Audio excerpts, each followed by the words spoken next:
আরিশা, এদিকে এসো, আমি তোমার সাথে কিছু কথা বলতে চাই। ঢাকার গুলশানের এক বিলাসবহুল ডুপ্লেক্স বাড়ির বিশাল ড্রয়িং রুমে বসেছিলেন দেশের অন্যতম শীর্ষ স্থানীয় ব্যবসায়ী চৌধুরী গ্রুপ অফ ইন্ডাস্ট্রির মালিক জনাব আশরাফ চৌধুরী। তার হাতে বেশ কয়েকটা শপিং ব্যাগ থেকে বের করা বিল, আর তার কপালে গভীর চিন্তার ভাঁজ। কি হয়েছে ড্যাড?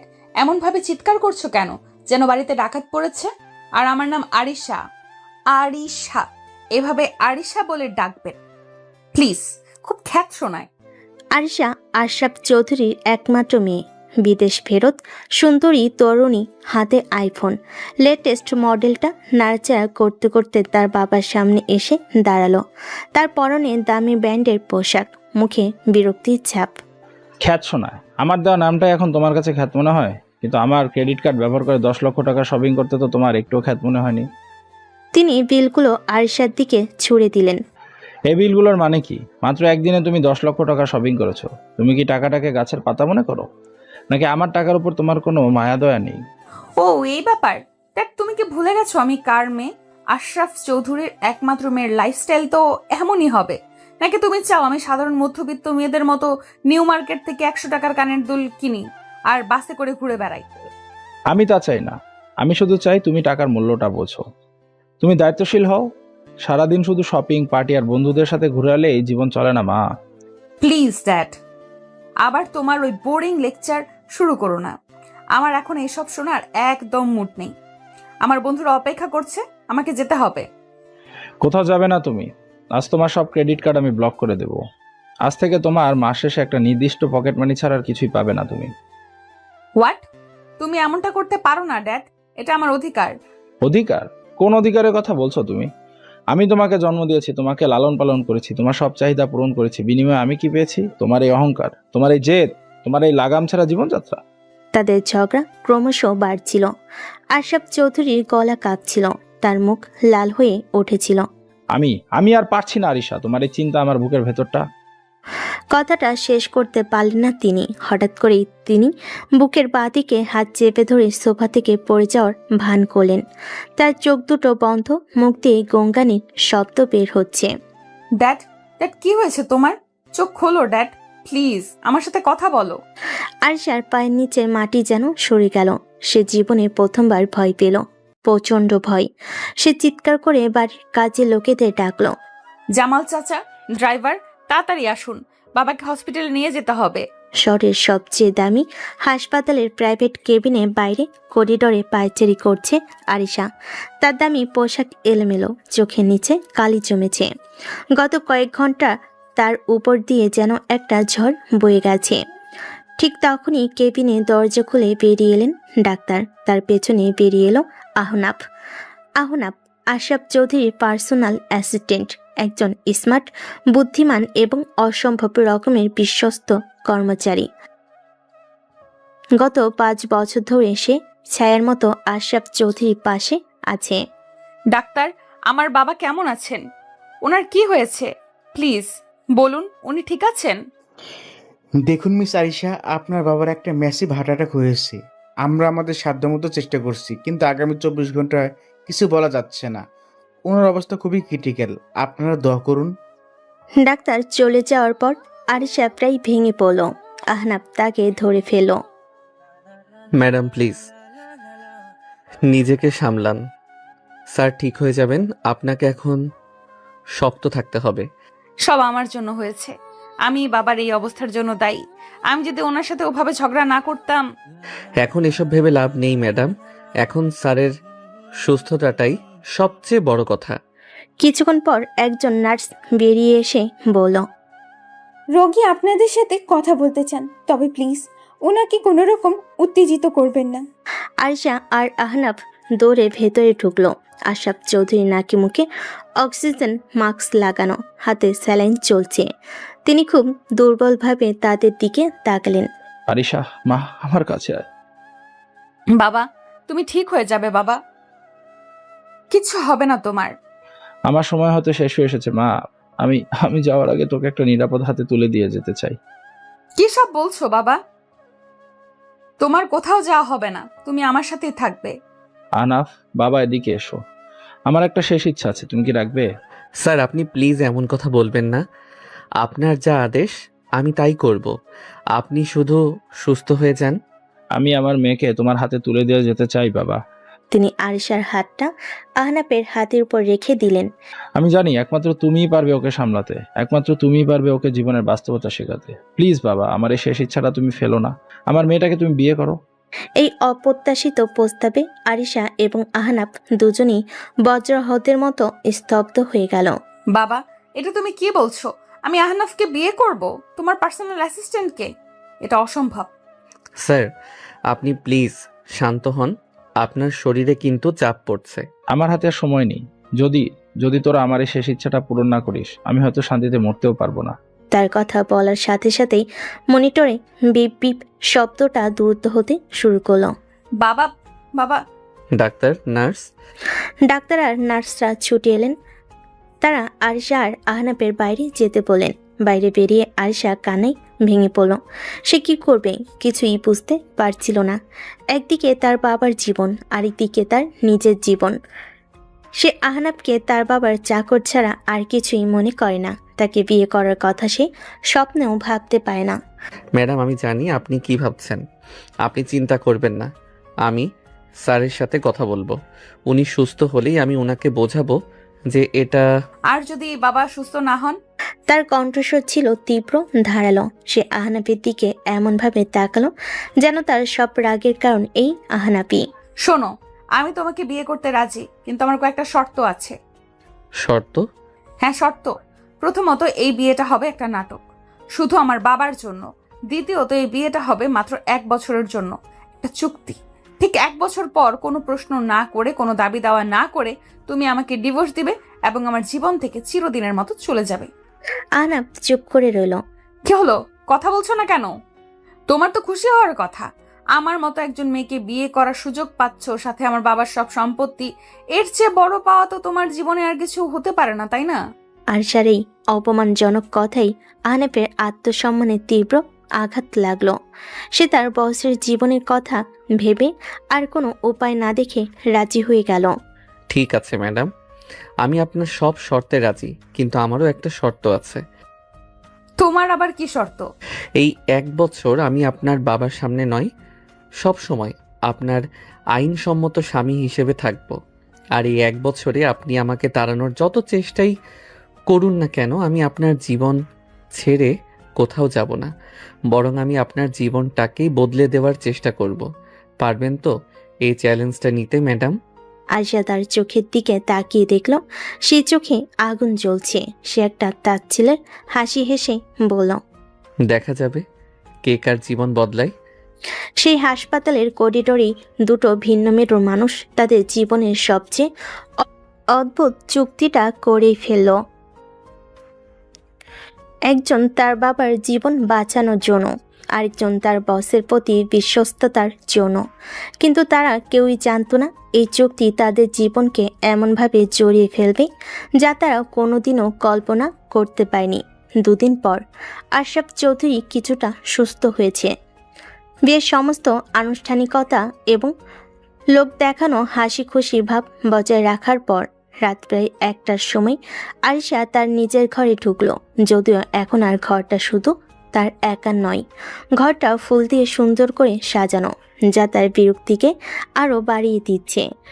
সে কোনো দিকে না তাকিয়ে সোজা তার ওয়াকিন ক্লোজেটের দিকে হেঁটে গেল এবং ভেতর থেকে একটা ফাইল হাতে নিয়ে বেরিয়ে এলো। ঠিক তখনই আহনাফ ঘরে ঢুকলো। তার পরনে শেরওয়ানি, মুখে এক ধরনের শান্ত পরিশ্রান্ত অভিব্যক্তি। সে দরজাটা বন্ধ করে আরিশার দিকে তাকালো। অবশেষে নাটকের প্রথম অঙ্কটা শেষ হলো। সত্যি বলতে ম্যাডাম, আপনার অভিনয়ের দক্ষতা কিন্তু অসাধারণ। আপনার বাবা তো একবারের জন্যেও বুঝতে পারেননি যে আপনি কতটা খুশি হয়েছেন এই বিয়েতে। চুপ করো, একদম চুপ। আমার অভিনয় নিয়ে তোমাকে সার্টিফিকেট দিতে হবে না, আর আমাকে ম্যাডাম বলে ডাকারও কোনো প্রয়োজন নেই। আমার নাম আরিশা। ও তাই নাকি? আমি তো ভেবেছিলাম বিয়ের পরও আপনি আমার বসই থাকবেন। যাক, নাম ধরে ডাকার পারমিশন দেওয়ার জন্য ধন্যবাদ আরিশা। তবে আমি কিন্তু আপনাকে এখনো ম্যাডামই ডাকবো, কারণ এই মুহূর্তে আপনি আমার জীবনের সবচেয়ে জটিল অ্যাসাইনমেন্ট, যা আমাকে 1 বছরের মধ্যে সমাধান করতে হবে। তার এই মজার মন্তব্য শুনে আরিশার মেজাজ আরও খারাপ হয়ে গেল। সে তার হাতে থাকা ফাইলটা বিছানার উপর ছুঁড়ে দিয়ে বলল, তোমার ফালতু কথা শোনার জন্য আমার কাছে সময় নেই। আগে এই কাগজগুলোতে সই করো। আহনাফ এগিয়ে গিয়ে ফাইলটা খুলো। ভেতরে নন জুডিশিয়াল স্ট্যাম্প পেপারের উপর ইংরেজিতে টাইপ করা একটা চুক্তিপত্র। সে ভুরু কুঁচকে পড়তে শুরু করলো। Agreement of marriage for a limited period. Repeat. Terms and condition. This marriage is solely a contractual obligation to fulfill the wish of Mr. Ashraf Chaudhuri and holds no emotional and personal value. Mr. Ahnaf will maintain a respectable physical distance from Mrs. Arisha at all times. The bedroom will be shared, but he will be restricted to the couch. Neither party shall interfere in the personal, social, or professional life of the others. Mr. Ashraf will not claim any right to the properties or assets of Mrs. Arisha or Mr. Ashraf Chaudhuri after the successful completion of 335 days from the date of signing. Both parties will mutually agree to a divorce without any claims, questions, and alimony. চুক্তিপত্রটা পড়া শেষ করে আহনাফ মুখ তুলে হাসল, এমন এক হাসি যা আরিশার অহংকারে গিয়ে বিতল। হাসছো কেন? আমার কথাগুলো কি তোমার কাছে জোক মনে হচ্ছে? জোক না, তবে বেশ ইন্টারেস্টিং মনে হচ্ছে। বিশেষ করে এই 2 নম্বর পয়েন্টটা, he will be restricted to the coach. বাহ, আমার মতো একজন সাধারণ কর্মচারীর জন্য আপনি সোফার ব্যবস্থা করছেন, এটাই তো অনেক ম্যাডাম। আমি তো ভেবেছিলাম আমাকে হয়তো ফ্লোরে ঘুমাতে বলবেন। আপনার এই মহানুভবতায় আমি মুগ্ধ। আমার সাথে ব্যঙ্গ করবে না আহনাফ। যা লেখা আছে তা যদি তোমার মঞ্জুর হয় তাহলে সই করো, না হলে এক্ষুনি আমার ঘর থেকে বেরিয়ে যাও। বাবাকে আমি যা বোঝার বুঝিয়ে নেব। আরে আরে, চড়ছেন কেন? আহনাফ তার শেরওয়ানির পকেট থেকে একটা কলম বের করলো। আপনার মতো একজন সুন্দরী মহিলার সাথে এক ছাদের নিচে থাকার সুযোগ পাচ্ছি, তাও আবার এমন ভিআইপি সোফায় ঘুমানোর ব্যবস্থা। এমন অফার কি কেউ ছাড়ে? আমি তো রাজি। সে কোনো দ্বিধা না করে হাসি মুখে চুক্তিপত্রের নিচে নির্দিষ্ট স্থানে সই করে দিল। এই নিন, আপনার দরখাস্ত লিখে দিলাম। আরিশা কাগজটা হাতে নিয়ে দেখলো আহনাফ সত্যি সই করেছে। সে কিছুটা অবাক হলো। সে ভেবেছিল আহনাফ হয়তো আপত্তি করবে, দর কষাকষি করার চেষ্টা করবে। গুড, আশা করি তুমি তোমার কথা রাখবে। অবশ্যই রাখবো। আহনাফ চৌধুরী, থুক্কু চৌধুরী তো আপনার বাবা, মানে আহনাফ রহমান চৌধুরী কথা দিলে সেই কথা রাখে। তবে এই চুক্তিপত্রটা আমার কাছে কিছুটা অসম্পূর্ণ মনে হচ্ছে ম্যাডাম। মানে কিসের অসম্পূর্ণ? মানে হলো, এখানে তো শুধু আমার করণীয়গুলোই লেখা আছে, আপনার তো কিছুই লেখা নেই। আমার কিছু করার নেই। আমি আরিশা চৌধুরী, আমি কোনো নিয়ম মানি না, আমি নিয়ম তৈরি করি। সে তো আপনি আপনার বাবার রাজ্যে করেন ম্যাডাম। আহনাফ তার দিকে এক পা এগিয়ে এসে বলল, কিন্তু এই ঘরটা, এই সম্পর্কটা এখন থেকে আমারও রাজ্য, আর আমার রাজ্যে আমারও কিছু নিয়ম থাকবে। তার এই অপ্রত্যাশিত কৃতিত্বের সুরে আরিশা কিছুটা থমকে গেল। আমি আপনার মতো এতগুলো শর্ত দেব না, আমার শর্ত থাকবে মাত্র একটা। সে আরিশার হাত থেকে কলমটা নিয়ে চুক্তিপত্রের নিচে খালি জায়গায় বড় বড় করে লিখল, clause by Mister Ahnaf, during this 1 year period, Mrs.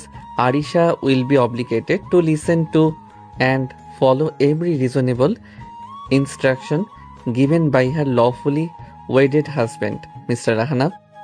লিখে সে আরিশার দিকে তাকিয়ে বলল, পড়ে দেখুন, আশা করি আপনার বুঝতে কোনো অসুবিধা হবে না। আরিশা লেখাটা পড়ে রাগে বিস্ময়ে ফেটে পড়ল। হোয়াট? এর মানে কি? আমি তোমার সব কথা শুনতে বাধ্য থাকবো? তুমি কি নিজেকে আমার মালিক ভাবা শুরু করেছো? মালিক নয় ম্যাডাম, স্বামী, আইন এবং ধর্ম দুটোই আমাকে এই অধিকার দিয়েছে। আপনি আমাকে আপনার ব্যক্তিগত জীবনে হস্তক্ষেপ করতে বারণ করেছেন, আমিও করব না। কিন্তু এই 1 বছর আপনি আমার স্ত্রী, আর একজন স্ত্রী হিসেবে, একজন মানুষ হিসেবে আপনাকে কিছু দায়িত্ব পালন করতে হবে। আপনাকে জীবনের সেই বাস্তবতাগুলো শিখতে হবে যা আপনার বাবা আপনাকে শেখাতে পারেননি, আর সেই শিক্ষাটা আমি আপনাকে দেব। আমি এই শর্ত মানি না, এটা একটা অযৌক্তিক শর্ত। তাহলে আমিও আপনার কোনো শর্ত মানি না। আপনি যদি আমার স্ত্রী হিসেবে আমার কথা শোনার সামান্য সম্মানটুকু না রাখতে পারেন, তাহলে আমিও আপনার স্বামী হিসেবে সোফায় ঘুমানোর কোনো কারণ দেখি না। এখন সিদ্ধান্ত আপনার ম্যাডাম, হয় আপনি আমার এই একটা শর্ত মেনে নেবেন আর আমি আপনার 5টা শর্ত অক্ষরে অক্ষরে পালন করব, অথবা আপনি কিছুই মানবেন না, আমিও কিছুই মানব না। সেক্ষেত্রে এই বাসর রাতটা হয়তো আপনার জন্য খুব একটা সুখকর হবে না। আহনাফের এই সরাসরি বুদ্ধিদীপ্ত এবং প্রচ্ছন্ন হুমকির সামনে আরিশা বাকরুদ্ধ হয়ে গেল। সে বুঝতে পারছিল যে ছেলেটাকে সে তার বাবার নিরীহ অনুগত চাকর ভেবেছিল, সে আসলে ততটাও নিরীহ নয়। তার ভেতরও একটা জেদি, বুদ্ধিমান এবং কৃতিত্ব পরায়ণ সত্তা লুকিয়ে আছে। সে আগে গজরাতে গজরাতে কলমটা প্রায় ছিনিয়ে নিল, তারপর আহনাফের লেখা সত্যটার নিচে কাপা কাপা হাতে সই করে দিল।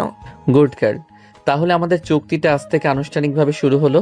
আপনার জন্য শুভকামনা রইল ম্যাডাম, কারণ আগামী 365 দিন আপনার জন্য খুব একটা সহজ হবে না। এই বলে সে তার শেরওয়ানিটা খুলতে খুলতে ওয়াশরুমের দিকে এগিয়ে গেল। আমি ফ্রেশ হয়ে আসছি, আপনি বরং আপনার জন্য বিছানাটা আর আমার জন্য সোফাটা গুছিয়ে ফেলুন। আমাদের চুক্তির প্রথম নিয়মটা তো আজ রাত থেকেই পালন করতে হবে, তাই না? আরিশা তার যাওয়ার পথের দিকে তাকিয়ে রইল। তার মনে হচ্ছিল সে স্বেচ্ছায় এক বাঘের খাঁচে ঢুকে পড়েছে। সে ভেবেছিল আহনাফকে নাচাবে, কিন্তু এখন তার মনে হচ্ছে খেলাটা হয়তো উল্টো শুরু হয়ে গেছে। পরের দিন সকালে আরিশার ঘুম ভাঙল তার ফোনের অ্যালার্মের শব্দে নয়, বরং পেটের ভেতর চলতে থাকা ইঁদুর দৌড়ের কারণে। প্রচণ্ড কফি নেশা পেয়েছে তার। বিদেশে থাকার অভ্যাস, সকালের প্রথম ভোরে তার একমগ করা ব্ল্যাক কফি না হলে চলে না। কোথায় গেল? সকাল সকাল পালিয়েছে নাকি? এক রাতের শাসনেই ভয় পেয়ে গেছে। ভীতু একটা। সে ফ্রেশ হয়ে তার দামি সিল্কের নাইট গাউন পরে ঘর থেকে বেরিয়ে রান্নাঘরের দিকে গেল। তাদের বাড়ির প্রধান রাঁধুনি রহিমা খালা সাধারণত এই সময়েই তার জন্য কফি বানিয়ে রাখেন, কিন্তু রান্নাঘরে ঢুকে সে অবাক হয়ে গেল। রহিমা খালা, রহিমা খালা, কোথায় তুমি? আমার কফিটা দিয়ে যাও। সে কয়েকবার ডাকার পর যখন কোনো সাড়া পেল না, তখন সে বিরক্ত হয়ে বাড়ির ম্যানেজারের নম্বরে ফোন দিল। জামাল চাচা, বাড়ির সব কাজের লোক কোথায়? কেউ তো নেই। আর আমার কফি কে বানিয়ে দেবে? ম্যাডাম, আসলে বড় স্যার ফোন করেছিল, বলছেন বাড়ির সবাই কলেজের লোককে আজ থেকে 1 সপ্তাহের জন্য ছুটি দিয়ে দিতে। হোয়াট? ছুটি? কেন? বাবার কি মাথা খারাপ হয়ে গেছে? তাহলে বাড়ির কাজ কে করবে আর আমার দেখাশোনা কে করবে? ম্যাডাম, আহনাফ স্যার তো আছেন, বড় স্যার বলেছেন উনি নাকি আপনার সব দেখাশোনা করবেন। ফোনটা কেটে দিল আরিশা। রাগে তার শরীর জ্বলে যাচ্ছে। সে বুঝতে পারছিল এটা তার বাবারই কোনো নতুন চাল, আর এই চালের পেছনে মস্তিষ্কটা যে আহনাফের, সেটাও সে আজ করতে পারছিল। আহনাফ, আহনাফ কোথায় তুমি? সে চিৎকার করতে করতে পুরো বাড়ি খুঁজছিল। ঠিক তখনই দেখলো আহনাফ জগিংয়ের পোশাক পরে কানে হেডফোন লাগিয়ে ব্যায়াম করতে করতে বাড়ির বাগানের দিক থেকে আসছে। গুড মর্নিং ম্যাডাম, এত সকালে আমার নাম ধরে এমনভাবে ডাকাডাকি করছেন যে মনে হচ্ছে বাড়িতে আগুন লেগেছে। কোনো সমস্যা? সমস্যা? তুমি জিজ্ঞেস করছো কোনো সমস্যা কিনা? আরিশা তার সামনে এসে দাঁড়ালো। বাড়ির সব কাজের লোককে ছুটি দিয়েছে কেন? এটা নিশ্চয়ই তোমার বুদ্ধি, তাই না? বাবাকে তুমিই উস্কেছো। আমি? ছি ম্যাডাম, আমি কেন আপনার বাবার মতো একজন সম্মানীয় মানুষকে উস্কানি দিতে যাব? উনি হয়তো চেয়েছেন আপনি আপনার নতুন সংসারটা নিজের হাতে গুছিয়ে নিন, একজন আদর্শ স্ত্রীর মতো। খেতে তো আমার কোনো দোষ নেই। আদর্শ স্ত্রী মাই ফুট। আমি এসব নাটক করতে পারবো না। আমি এখন কফি খাবো। যাও আমার জন্য কফি বানিয়ে আনো। সরি ম্যাডাম, এটা তো আমাদের চুক্তির বাইরে। চুক্তিতে লেখা আছে আমি আপনার ব্যক্তিগত জীবনে হস্তক্ষেপ করব না, আর কফি বানানোটা তো আপনার খুবই ব্যক্তিগত একটা ব্যাপার। তাছাড়া আমার শর্ত অনুযায়ী আপনাকে আমার কথা শুনতে হবে। আর আমার প্রথম নির্দেশ হলো আজ থেকে আপনি আপনার নিজের কাজগুলো নিজেই করার চেষ্টা করবেন। চলুন শুরুটা কফি দিয়েই করা যাক। আমি পারবো না। চেষ্টা তো করুন। আপনার মতো ব্রিলিয়েন্ট মেয়ের কাছে এক কাপ কফি বানানো তো কোনো ব্যাপারই না, নাকি আমি ভুল বললাম? আরশার আগে গজরাতে গজরাতে রান্নাঘরে ঢুকলো। সে ইউটিউবে how to make black coffee লিখে সার্চ দিয়ে আনাড়ির মতো কাজ শুরু করলো। কফি বিনসের বদলে সে ভুলে চায়ের পাতা মিশিয়ে দিল, পানির জায়গায় দুধ ঢেলে দিল, আর চিনি বয়াম খুলতে গিয়ে অর্ধেক চিনি মেঝেতে ফেলে দিল। আহনাফ দরজায় হেলান দিয়ে দাঁড়িয়ে হাতে একটা আপেল খেতে খেতে পুরো দৃশ্যটা উপভোগ করছিল আর মিটিমিটি হাসছিল। বাহ, কি দৃশ্য! চৌধুরী গ্রুপের ভবিষ্যৎ উত্তরাধিকারী আজ রান্নাঘরে যুদ্ধ করছেন। আজকের এই ঐতিহাসিক মুহূর্তটা তো ছবি তুলে ফ্রেমে বাঁধিয়ে রাখা উচিত। আপনার বাবা দেখলে খুব খুশি হতেন। তুমি যদি এখন এখান থেকে না যাও তাহলে তোমার মাথার উপরে আমি এই গরম পানিটা ঢেলে দিব। অবশেষে অনেক যুদ্ধ করার পর সে মেশিনে সব কিছু সেট করে বাটনটা অন করলো, কিন্তু মেশিনের ভেতর থেকে অদ্ভুত ঘরঘরে একটা শব্দ, কফির বদলে একটা কালো পোড়া গন্ধযুক্ত তরল পদার্থ বেরিয়ে আসতে লাগলো। আরিশা হতাশ হয়ে বিরক্ত হয়ে রান্নাঘরে স্ল্যাপের উপর রাখা একটা খালি মগ তুলে নিয়ে আহনাফের দিকে ছুঁড়ে মারার জন্য হাত তুলো, আমি আর পারছি না। কিন্তু মগটা তার হাত থেকে বের হওয়ার আগে আহনাফ ঝড়ে পেকে তার কাছে এসে তার হাতটা ধরে ফেল। না ম্যাডাম, এত সহজে হার মানলে তো চলবে না। তার স্পর্শে আরিশার শরীরটা মুহূর্তে কেঁপে উঠল। সে দ্রুত তার হাতটা ছাড়িয়ে নিল। জিনিসপত্র নষ্ট করা ভালো না ম্যাডাম, রাগ করে নিজের ক্ষতি করাটা বোকামি।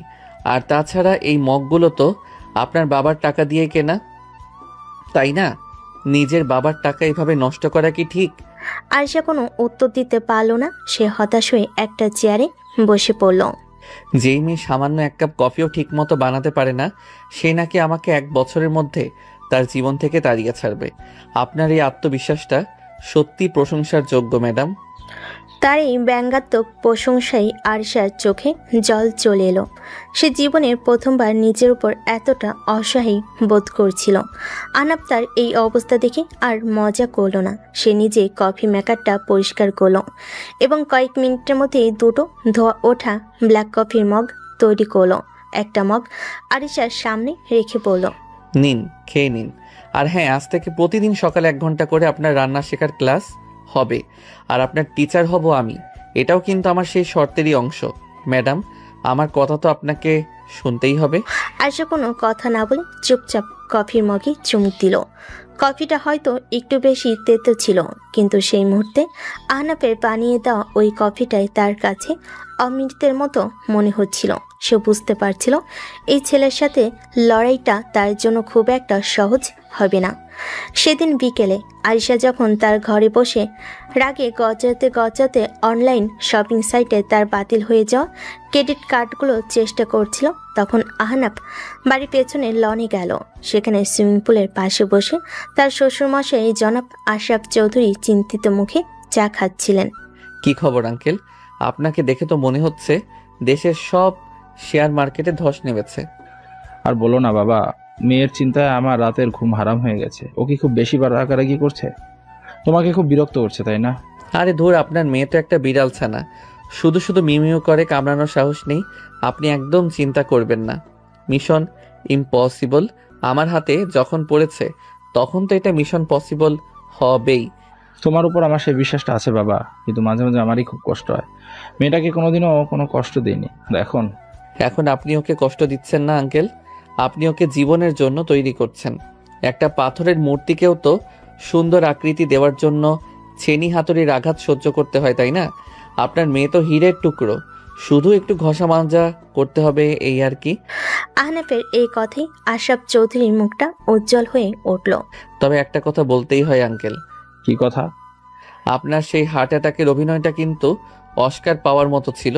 আমি তো এক মুহূর্তের জন্য সত্যি ভয় পেয়ে গিয়েছিলাম। আপনি বিজনেসের পাশাপাশি অভিনয়ে চেষ্টা করলে কিন্তু ভালোই করতেন, বলিউডে চান্স পেয়ে যেতেন। এই কথাই আশরাফ চৌধুরী হো হো করে হেসে উঠলেন। কি করব বাবা, দুষ্টু গরুর চেয়ে শূন্য গোয়াল ভালো, কিন্তু আমার তো একটাই গরু, তাকে তো লাইনে আনতেই হবে, তাই না? যাকে বলো, তোমার প্ল্যান অনুযায়ী তো সবকিছু হচ্ছে। একদম পারফেক্টলি আঙ্কেল। অপারেশন আরিশার প্রথম ধাপ সফলভাবে সম্পন্ন হয়েছে। কাজের লোক ছুটি, ক্রেডিট কার্ড বন্ধ। আজ সকালে তো নিজের হাতে কফি বানাতে গিয়ে প্রায় রান্নাঘরেই আগুন লাগিয়ে দিচ্ছিল। বলো কি? হ্যাঁ, এরপর থেকে প্রতিদিন সকালে 1 ঘন্টা করে রান্নার ক্লাস নেব আমি। তারপর ওকে লোকাল বাসে চড়াবো, মাসের খরচের হিসাব করতে শেখাবো।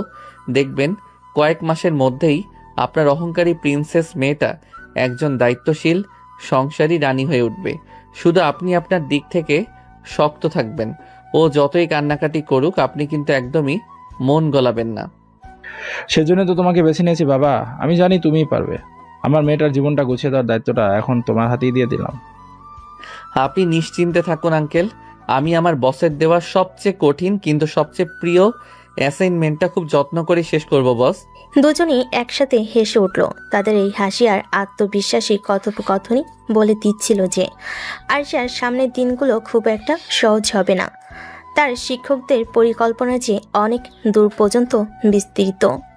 কয়েকদিন ধরে বাড়িতে বন্দি জীবন কাটানোর পর আরিশার অবস্থা প্রায় পাগল হওয়ার মতো।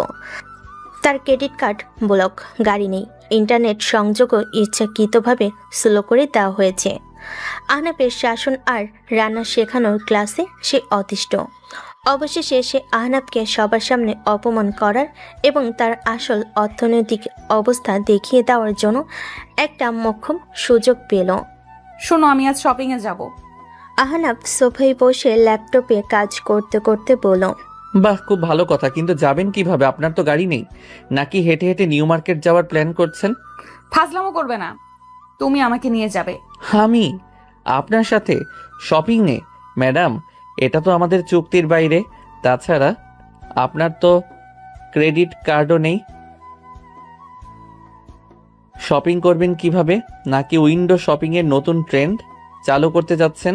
আমার ক্যাশ টাকা আছে, আর তুমি আমাকে নিয়ে যেতে বাধ্য, কারণ তোমার শর্ত অনুযায়ী তুমি আমার আইনসম্মত স্বামী, আর একজন স্বামীর দায়িত্ব হলো তার স্ত্রীর সব শখ পূরণ করা। বাহ, প্রয়োজন হলে আপনি আইনও খুব ভালো বোঝেন দেখি। ঠিক আছে, চলুন। আপনার যখন এতই শখ হয়েছে, তখন আপনার গরিব স্বামীর সাথে শপিং করার অভিজ্ঞতাটাও একবার হয়ে যাক। আহনাফ জানতো এটা আরিশার পাতা কোনো নতুন ফাঁদ, কিন্তু সে এই খেলার জন্য প্রস্তুত ছিল। গুলশানের একটি বিলাসবহুল শপিং মল। অবশেষে তারা শপিং মলে চলে এলো।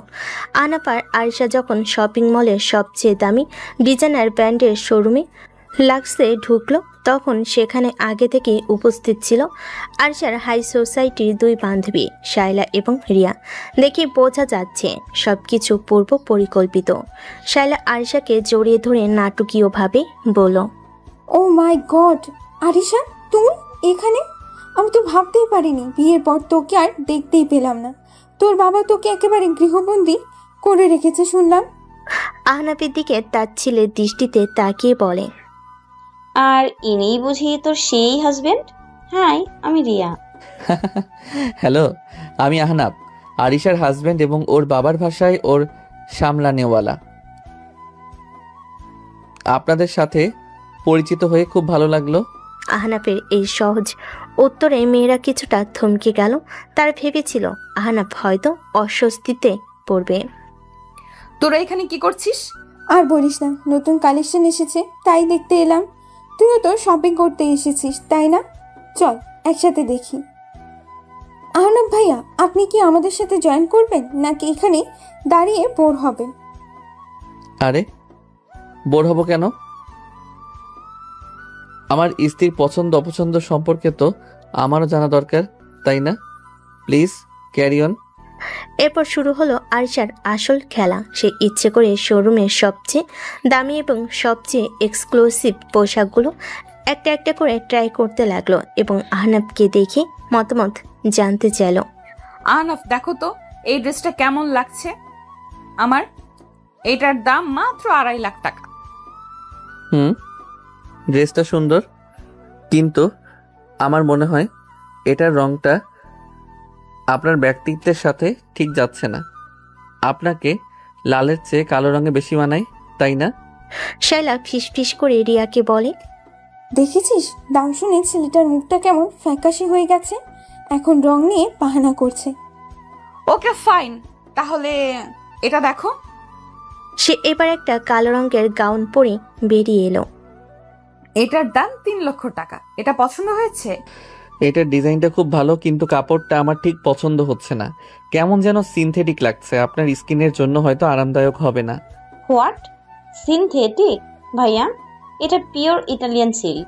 আপনি কাপড় চেনেন তো? চিনি তো বটেই। সে সেলসম্যানকে ডেকে বলল। এক্সকিউজ মি, এই পোশাকটার ম্যাটেরিয়াল কম্পোজিশনটা একটু বলবেন? সেলসম্যান ট্যাগ দেখে ইতস্তত করে বলল, স্যার, এটা আসলে 90% সিল্ক আর 10% পলিস্টার মিক্স। দেখলেন তো রিয়া, আপনার চোখ কিন্তু জহুরির চোখ। ভেজালটা ঠিক ধরে ফেলি। এই ঘটনায় আয়শা আর তার বন্ধুরা বেশ অপমানিত বোধ করল। আয়শা এবার জেদের বসে প্রায় 10-12টা দামি পোশাক, জুতো আর ব্যাগ পছন্দ করে ফেল। আমার এগুলো সবই পছন্দ হয়েছে, প্যাক করে দিন। সে বিলিং কাউন্টারে গিয়ে এমন একটা ভাব করলো যেন সে তার ওয়ালেট খুঁজছে। ও শিট, আমি তোমার ওয়ালেট টানতে ভুলে গেছি আহনাফ।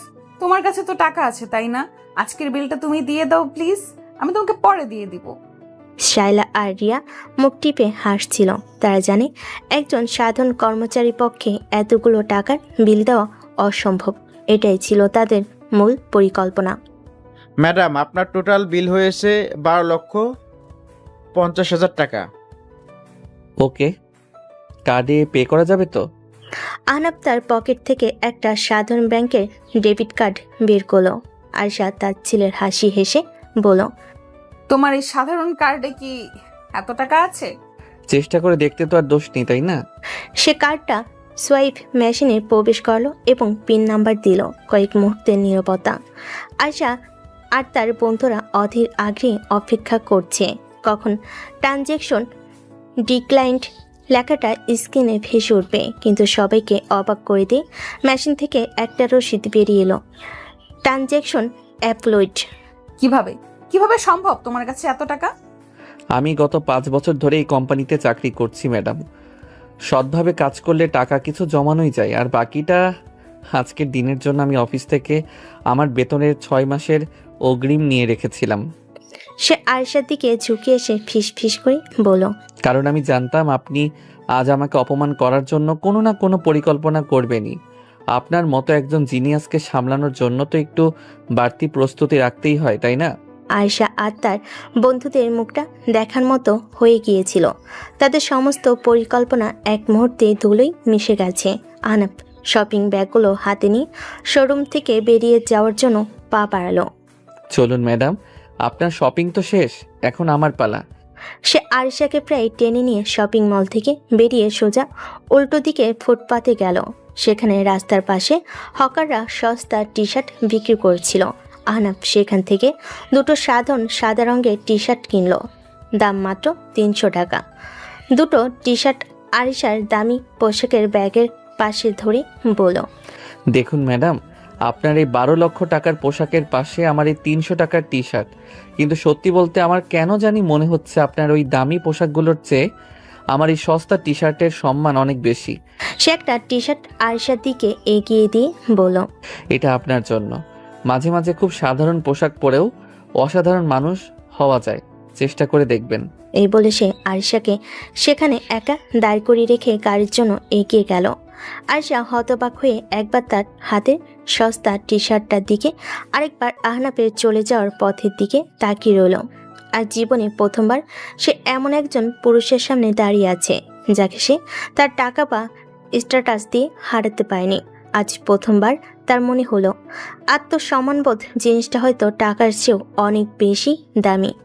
এই ঘটনাটি তার অহংকারের দেওয়ালে প্রথমবার এক শক্তিশালী আঘাত হানল। শপিং মলের ঘটনার পর থেকে আয়েশা প্রায় কথাই বন্ধ করে দিয়েছে আহনাফের সাথে। তার অহংকারে এমন এক আঘাত এর আগে কেউ কখনো করেনি। সে ভেবেছিল আহনাফকে সে টাকার জোরে হারিয়ে দেবে, কিন্তু খেলাটা উল্টো হয়ে গেছে। আহনাফের আত্মসম্মান আর বুদ্ধির কাছে সে হেরে গেছে। এই নীরবতাই ছিল তার প্রতিবাদের ভাষা। পরের দিন সকালে, কি হলো ম্যাডাম, সকাল থেকে আপনার মুখটা এমন পাউরুটির মতো ফুলে আছে কেন? মৌনব্রত পালন করছেন নাকি? ভালোই তো, বাড়ির পরিবেশটা অন্তত শান্ত থাকবে। সকালে নাস্তার টেবিলে বসে আহনাব কথাগুলো বলল। আয়শা তার দিকে না তাকিয়ে নাস্তা করছিল। ও বুঝেছি, কালকের সেই 300 টাকার টি শার্টের শোকটা আপনি এখনো কাটিয়ে উঠতে পারেননি, তাই না? আরে ওটা তো আমি মজা করে দিয়েছিলাম। আপনি চাইলে ওটা দিয়ে রান্নাঘরের ঝুলও পরিষ্কার করতে পারেন, আমার কোনো আপত্তি নেই। আমার সাথে কথা বলার চেষ্টা করবে না।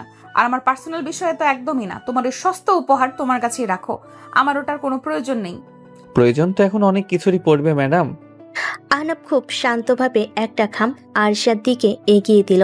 এই নিন, এটা আপনার এই মাসের পকেট মানি। Pocket money? এর মানে কি? আমার টাকার জন্য তোমার কাছে হাত পাততে হবে নাকি? হাত পাততে হবে না, তবে আমার দেওয়া নিয়মেই চলতে হবে। আপনার বাবা অর্থাৎ আমার শ্রদ্ধেয় শ্বশুর মশাই আপনার সমস্ত ক্রেডিট কার্ড এবং ব্যাংক অ্যাকাউন্ট সাময়িকভাবে ব্লক করে দিয়েছেন। হোয়াট? এটা অসম্ভব। বাবা এমনটা করতে পারে না। নিশ্চয়ই এটা তোমারই কোনো নতুন চাল। আপনি চাইলে আপনার বাবাকে ফোন করে জিজ্ঞেস করতে পারেন, তবে উনি হয়তো আপনার ফোন ধরবেন না, কারণ উনি এখন কোম্পানির একটা জরুরি মিটিংয়ের জন্য গাজীপুর গেছেন। আর যাওয়ার আগে আপনার আর্থিক এবং মানসিক স্বাস্থ্যের সম্পূর্ণ দায়িত্বটা তিনি আমার উপরই দিয়ে গেছেন। আরশা দ্রুত তার বাবাকে ফোন করলো, কিন্তু ফোনটা বন্ধ পেল। সে বুঝতে পারলো সে পুরোপুরি আহনাবের পাতা ফাতে আটকে গেছে। খামটা খুলে, এর মধ্যে কত টাকা আছে? বেশি না, মাত্র 15,000 টাকা। 15,000? তুমি কি আমার সাথে মজা করছো? আমার তো এক বেলার কফির বিলই এর চেয়ে বেশি আছে। এই টাকা দিয়ে আমি পুরো মাস চলবো কিভাবে? যেভাবে এই দেশের লক্ষ লক্ষ মধ্যবিত্ত পরিবারের মেয়েরা চলে ঠিক সেভাবেই এখন থেকে আপনাকে খরচের হিসাব করে চলতে হবে ম্যাডাম। কোনটা প্রয়োজন আর কোনটা বিলাসিতা তার পার্থক্যটা শিখতে হবে, এটাই বাস্তবতা। Welcome to the Real world. ARSA রাগে অপমানে খামটা প্রায় ছুঁড়েই ফেলে দিচ্ছিল, কিন্তু পরক্ষণেই তার মনে হলো এই মুহূর্তে এই টাকাটাই তার একমাত্র সম্বল। সে কোনো কথা না বলে খামটা নিয়ে হনন করে তার ঘরে চলে গেল। পরের দিন সকালে আয়েশা তার ভার্সিটির বন্ধুদের সাথে দেখা করার জন্য তৈরি হলো। সে ভেবেছিল আহনাবকে না বলে সে তার নিজের দামি গাড়িটা নিয়ে বেরিয়ে যাবে, কিন্তু গ্যারেজে গিয়ে সে দেখল তার শখের অডি গাড়িটা সেখানে নেই। ফোনে আহনাবকে বলে, আমার গাড়ি কোথায় আহনাফ? কোন গাড়ি ম্যাডাম? ও, ওই খেলনাটার কথা বলছেন? ওটা তো আমি সার্ভিসিংয়ে পাঠিয়ে দিয়েছি। গাড়ির স্বাস্থ্যেরও তো যত্ন নিতে হয়, তাই না? মিথ্যা কথা বলবে না। আমি জানি তুমি ইচ্ছে করে এটা করেছো। এখন আমি আমার বন্ধুদের সাথে দেখা করতে যাব কিভাবে? কেন? যাওয়ার তো অনেক উপায় আছে। উবার আছে, সিএনজি আছে, অথবা আপনি চাইলে আমার মতো সাধারণ মানুষের বাহনও ব্যবহার করতে পারেন। মানে? ফোনটা কেটে দিল আহনাব। আয়েশার আগে গজরাতে লাগলো। সে প্রথমে ভাবলো সে যাবেই না, কিন্তু বন্ধুদের কাছে ছোট হয়ে যাওয়ার ভয় সে শেষ পর্যন্ত বাসে যাওয়ার সিদ্ধান্ত নিল। আয়েশা যখন তার জীবনে প্রথমবার একটা বাস স্টপে এসে দাঁড়ালো, তখন তার অবস্থা দেখার মতো। তার পরনে দামি পোশাক, চোখে সানগ্লাস, হাতে গুচির ব্যাগ, আর তার চারপাশে সাধারণ মানুষের ভিড়, ঠেলাঠেলি আর হট্টগোল। বিবি করে বলে, ছি, কি নোংরা জায়গা! মানুষজন কেমন করে তাকিয়ে আছে। আর বাসগুলো দেখতে কি ভয়ঙ্কর, মনে হচ্ছে এক্ষুনি ভেঙে পড়বে। কিছুক্ষণ পর একটা বাস এসে থামতে পেছনে মানুষের ধাক্কায় সে প্রায় পড়ে যাচ্ছিল। সে কোনো মতে নিজেকে সামলে প্যারে দৌড়ে বাসের লেডিস সিটে গিয়ে বসলো, কিন্তু তার দুর্ভোগের তখনও অনেক বাকি। বাসের কন্ডাক্টর বলে, এই যে আপা, ভাড়াটা দেন। কত ভাড়া? 15 টাকা। আসে তার পার্স খুলে দেখলো তার কাছে সবচেয়ে ছোট নোটটাই হলো 500 টাকার। সে নোটটা এগিয়ে দিতেই কন্ডাক্টর এমনভাবে তাকালো যেন সে কোনো ভিন গ্রহের প্রাণী দেখছে। ভাঙটি টাকা নাই আপা, নামেন। 15 টাকার লগে 500 টাকা নিয়ে বাসে উঠছে নবাবের বেটি। এই কথায় বাসের অনেকেই তার দিকে তাকিয়ে হাসাহাসি করতে লাগলো। আর সে অপমানে লজ্জায় পেয়ে কেঁদেই ফেলছিল। সে যখন বাস থেকে নামতে যাবে ঠিক তখনই তার পাশের সিটে বসা এক ভার্সিটির মেয়ে তার ভাড়াটা দিয়ে দিল। বাকি রাস্তাটা সে চুপ করে বসে রইল। মানুষের ধাক্কা, কন্ডাক্টরের চিৎকার, হকারের হাঁক ডাক, সব কিছুই তার কাছে অসহ্য মনে হচ্ছিল। সে বুঝতে পারছিল যে জীবনটাকে সে এতদিন ধরে স্বাভাবিক ভেবে এসেছে, সেই জীবনের বাইরেও বিশাল একটা জগৎ আছে, যে জগৎটা অনেক বেশি কঠিন, অনেক বেশি বাস্তব। আর সে যখন ফাইনাল মিনিটে তাদের বন্ধুদের সাথে দেখা করার জন্য সেই রেস্টুরেন্টে পৌঁছালো, তখন তার অবস্থা একেবারে বিধ্বস্ত। কি রে আরিশা, তোর এই অবস্থা কেন? চুল এলোমেলো, ড্রেস কুঁচকে গেছে। তুই কি কোনো ঝড়ের মধ্যে দিয়ে এলি নাকি? এর চেয়ে বড় ঝড়ের মধ্যেই ছিলাম। সে তাদের কাছে বাচ্চানির ভয়ঙ্কর অভিজ্ঞতাটা বর্ণনা করলো। সব শুনে তার বন্ধুরা হাসিতে ফেটে পড়ল। Oh my god, I can't believe it. তুই লোকাল বাসে চড়েছিস? এটা তো বছরের সেরা জোকস। তোর ওই চাকর হাজবেন্ডটা তো তোকে ভালোই শিক্ষা দিচ্ছে দেখছি। বাদ দে তুই সব। শোন, আমরা ঠিক করেছি সামনের মাসেই আমরা ইউরোপ ট্যুরে যাব। তুইও কিন্তু আমাদের সাথে যাচ্ছিস। তোর হাজবেন্ডকে বলবি যেন তোকে পারমিশন দিয়ে দেয়। Europe tour? এই শব্দটা শোনার পর আরিশান মনে পড়ল তার অ্যাকাউন্টে এখন আর লক্ষ লক্ষ টাকা নেই, আছে শুধু আহনাফের দেওয়া সেই 15,000 টাকা। কিরে, চুপ করে গেলি কেন? তোর বাবা তো তোকে মানা করবে না? নাকি তোর ওই কিপটু হাজবেন্ডটা মানা করবে? বন্ধুদের এই খোঁচাতে আরিশার খুব খারাপ লাগলো। সে বুঝতে পারছিল সে আর আগের মতো নেই, তার জীবনটা এখন আর তার নিজের নিয়ন্ত্রণে নেই। আমি পরে জানাবো।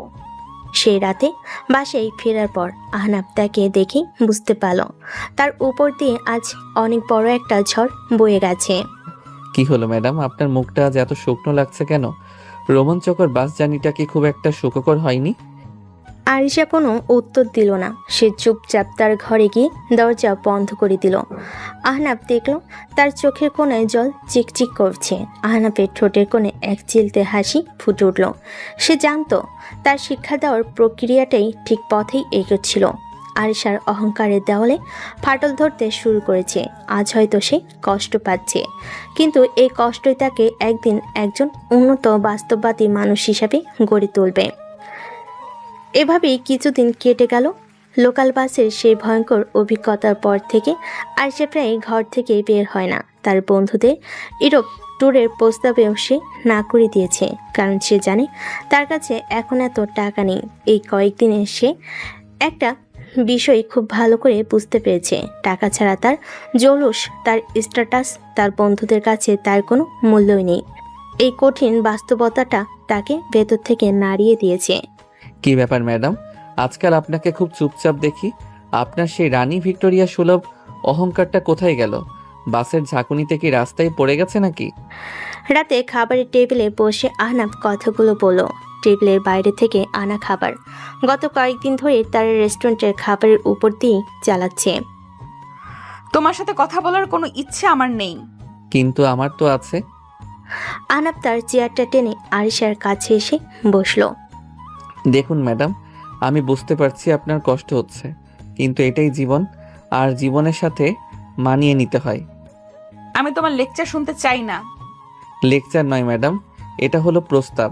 আমার মনে হয় আমাদের এই প্রতিদিন বাইরে থেকে খাবার আনাটা বন্ধ করা উচিত। এতে শুধু টাকারই অপচয় হচ্ছে না, স্বাস্থ্যেরও ক্ষতি হচ্ছে। তাহলে তুমিই রান্না করো। তুমি তো আমার স্বামী, আমার ভরণ পোষণের দায়িত্ব তো তোমারই, তাই না? অবশ্যই আমার, কিন্তু আমি তো সারাদিন অফিসে থাকি। আমি কি অফিস থেকে ফিরে এসে রান্না করব নাকি আপনার সেবা করব? তার চেয়ে বরং আমরা একটা কাজ করতে পারি। কি কাজ? আমার শর্ত অনুযায়ী আমার কথা তো আপনাকে শুনতেই হবে। তো আমার দ্বিতীয় নির্দেশ হলো, আজ থেকে এই বাড়ির রান্নাটা আপনি করবেন। এই কথা শোনার সাথে সাথেই আরিশা এমনভাবে চমকে উঠল যেন সে ভূত দেখেছে। হোয়াট? আমি রান্না করব? তুমি কি পাগল হয়ে গেছো? আমি তো ডিমও ভাজতে পারি না। পারেন না তো শিখে নেবেন। ইউটিউব আছে, গুগল আছে, আজকালকার যুগে রান্না শেখা কোনো ব্যাপারই না। তাছাড়া আমি তো আছি আপনাকে গাইড করার জন্য। আমার রান্না কিন্তু আপনার বাবারও খুব পছন্দ। অসম্ভব, আমি পারবো না। এর চেয়ে আমি না খেয়ে থাকবো। ঠিক আছে, আপনার মর্জি। আপনি যদি না খেয়ে থাকতে পারেন আমার কোনো আপত্তি নেই, কিন্তু বাইরে থেকে আর কোনো খাবার এই বাড়িতে ঢুকবে না। আর হ্যাঁ, ফ্রিজে যা যা আছে সেগুলো কিন্তু আজ রাতেই শেষ হয়ে যাবে। কাল সকাল থেকে আপনাকে উপোস করেই থাকতে হবে। এই বলে সে খাওয়া শেষ করে উঠে গেল। আরিশা স্তব্ধ হয়ে বসে রইল। সে জানতো আহনাফ যা বলে তাই করে। তার মানে কাল থেকে সত্যি না খেয়ে থাকতে হবে আমার। পরের দিন দুপুর। ক্ষুধার জ্বালায় আরিশার পেট চোচো করছে। সকাল থেকে সে শুধু পানি খেয়েই আছে। আহনাফ অফিসে যাওয়ার আগে তাকে ফ্রিজ খুলে দেখিয়ে দিয়ে গেছে। সেখানে কাঁচা সবজি, ডিম আর আটা ছাড়া আর কিছুই নেই। কি অসভ্য, কি নির্দয় একটা লোক! একটা মানুষকে কেউ এভাবে কষ্ট দিতে পারে? আমাকে রান্না করতে হবে? আমি আরিশা চৌধুরী রান্না করব? ইম্পসিবল। কিন্তু পেটের ক্ষুধা যখন ইগোর চেয়েও বড় হয়ে উঠল, তখন সে অনিচ্ছা সত্ত্বেও রান্নাঘরের দিকে পা বাড়ায়। ওকে ফাইন, দেখা যাক রান্নাটা এমন কি কঠিন কাজ। আমি আরিশা চৌধুরী পারি না এমন কিছু নেই। সে তার ট্যাবটা নিয়ে রান্নাঘরে ঢুকলো। ইউটিউবে সার্চ দিল হাউ টু মেক রুটি and egg fry for beginners. সবচেয়ে সহজ ভিডিওটা প্লে করে সে কাজে লেগে পড়ল। কিন্তু তত্ত্বীয় জ্ঞান আর বাস্তব প্রয়োগে সে এক জিনিস নয়। তা সে হাড়ে হাড়ে টের পেল। সে আটার প্যাকেটের দিকে তাকিয়ে। এখানে তো লেখা আছে পরিমাণ মতো পানি দিতে, কিন্তু পরিমাণটা যে কত সেটা তো লেখা নেই। থুর। সে আন্দাজের উপর ভর করে আটার মধ্যে পানি ঢালতে শুরু করলো। ফলস্বরূপ আটার খামিটা নরম কাদার মতো হয়ে গেল। সেটাকে সামলাতে গিয়ে তার হাতে মুখে এমনকি চুলো আটা লেগে গেল। ইয়াক, কি নোংরা! আমার ম্যানিকিউর করার নখগুলোর কি অবস্থা হলো! ছি! অনেক যুদ্ধ করে কোনো মতে কয়েকটা সে রুটি বানালো। ধ্যাৎ, একটা রুটিও গোল হলো না। এইগুলো রুটি বানালাম নাকি আফ্রিকার মানচিত্র? থাক, গোল হোক আর মানচিত্র, যাবে তো পেটের মধ্যে। ডিম ভাজি তো সহজ, ওটা আমি পারবই। সে এবার ডিম ভাজতে গেল, কিন্তু গরম তেলে ডিম ছাড়তেই তেল ছিটকে সে তার হাতে লাগলো। আউচ মাগো! সে ব্যথায় চিৎকার করে উঠল আর তাড়াহুড়ো করতে গিয়ে লবণের বয়মের বদলে ভুলে চিনি বয়ম থেকে 1 চামচ চিনি ডিমের ওপর ছড়িয়ে দিল। প্রায় 1 ঘন্টা যুদ্ধ করার পর রান্নাঘরের অবস্থা দেখার মতো হয়েছিল। মেঝেতে আটা, তেল, ডিমের খোসা পড়ে আছে। সিঙ্কটা ময়লা বাসনে ভর্তি। আর আরিশা নিজে ক্লান্ত বিধ্বস্ত হয়ে ফ্লোরে বসে পড়েছে। তার চোখের কোণায় জল। ঠিক তখনই আহনাফ অফিস থেকে ফিরল। রান্নাঘরের এই অবস্থা আর আরিশার এই করুণ দশা দেখে সে প্রথমে অবাক হলো, তারপর তার হাসি পেয়ে গেল। হোয়াট ম্যাডাম, আপনি কি রান্না করছিলেন নাকি রান্নাঘরের ওপর দিয়ে টর্নেডো বইয়ে দিচ্ছিলেন? আপনার অবস্থা তো সিরিয়ার যুদ্ধক্ষেত্রে সৈনিকের মতো লাগছে। আরিশা তার দিকে তাকিয়ে কান্নায় ভেঙে পড়ল।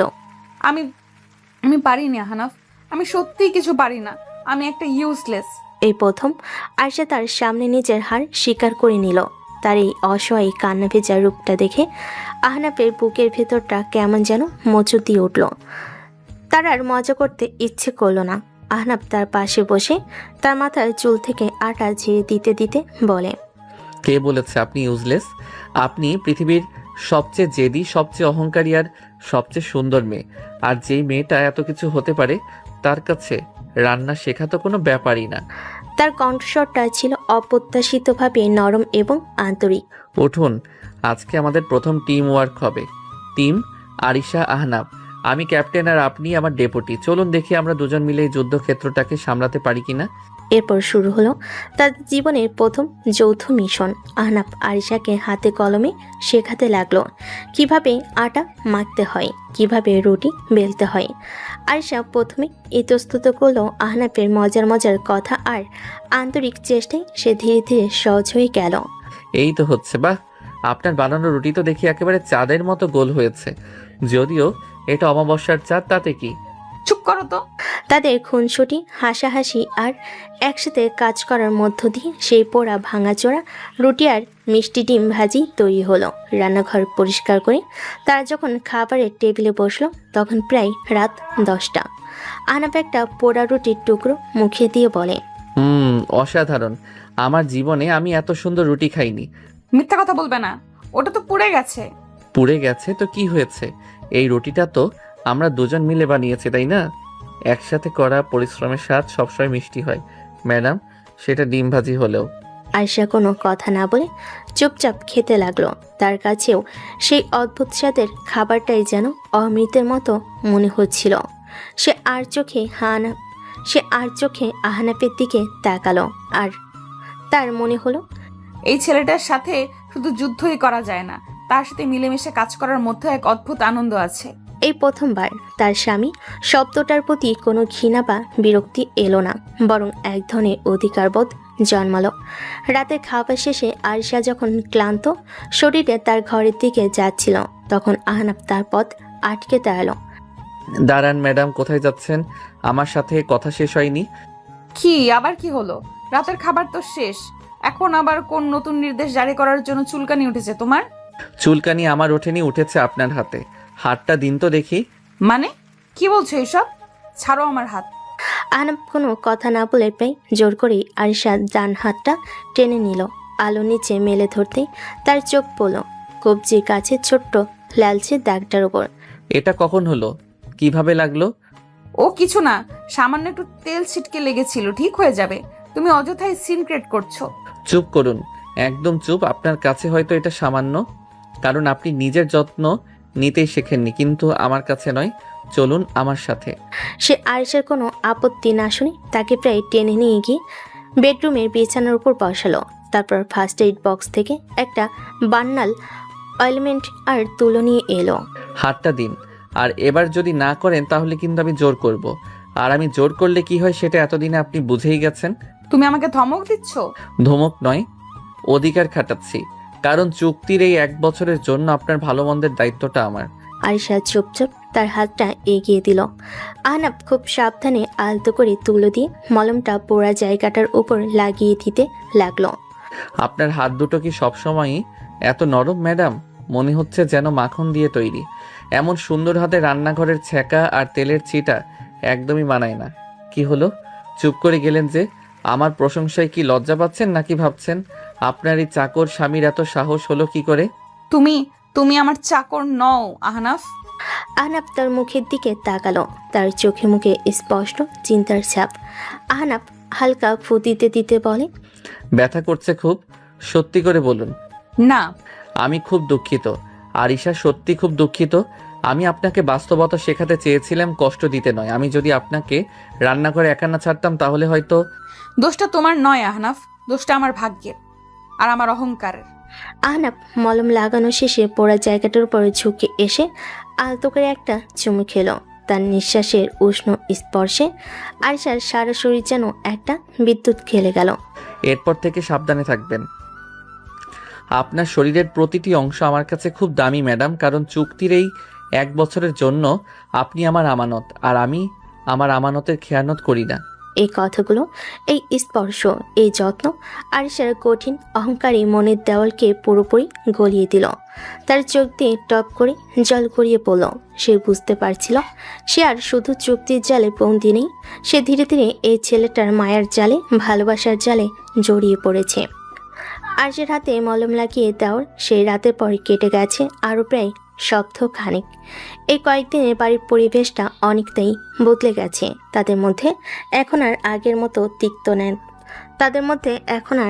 মতো তিক্ততা নেই, বরং তৈরি হয়েছে এক অদ্ভুত মিষ্টি সম্পর্ক। আহনাফের রান্না শেখানোর ক্লাস এখনও চলছে, তবে এখন আর সেটা শাস্তি মনে হয় না, মনে হয় একসাথে কাটানো কিছু মজার মুহূর্ত। আরিশা এখন আর আহনাফকে এড়িয়ে চলে না, বরং তার সঙ্গটা উপভোগ করতে শুরু করেছে। কি রে আরিশা, তুই তো দেখি দুনিয়া থেকেই হারিয়ে গেলি। ফোন করিস না, আমাদের সাথেও দেখা করিস না। কাহিনী কি? তোর ওই চাকর হাজবেন্ড কি তোকে খাঁচায় বন্দি করে রেখেছে নাকি? শায়লা প্লিজ, আহনাফকে নিয়ে এভাবে কথা বলবি না। ও মাই গড, এত দরদ! যাকে শোন, আজ বিকেলবেলা আমরা সবাই তোর বাসায় আসছি। তোর নতুন সংসারটা তো দেখতে হবে নাকি? আমাদেরও তো শিখতে হবে তোকে দেখে।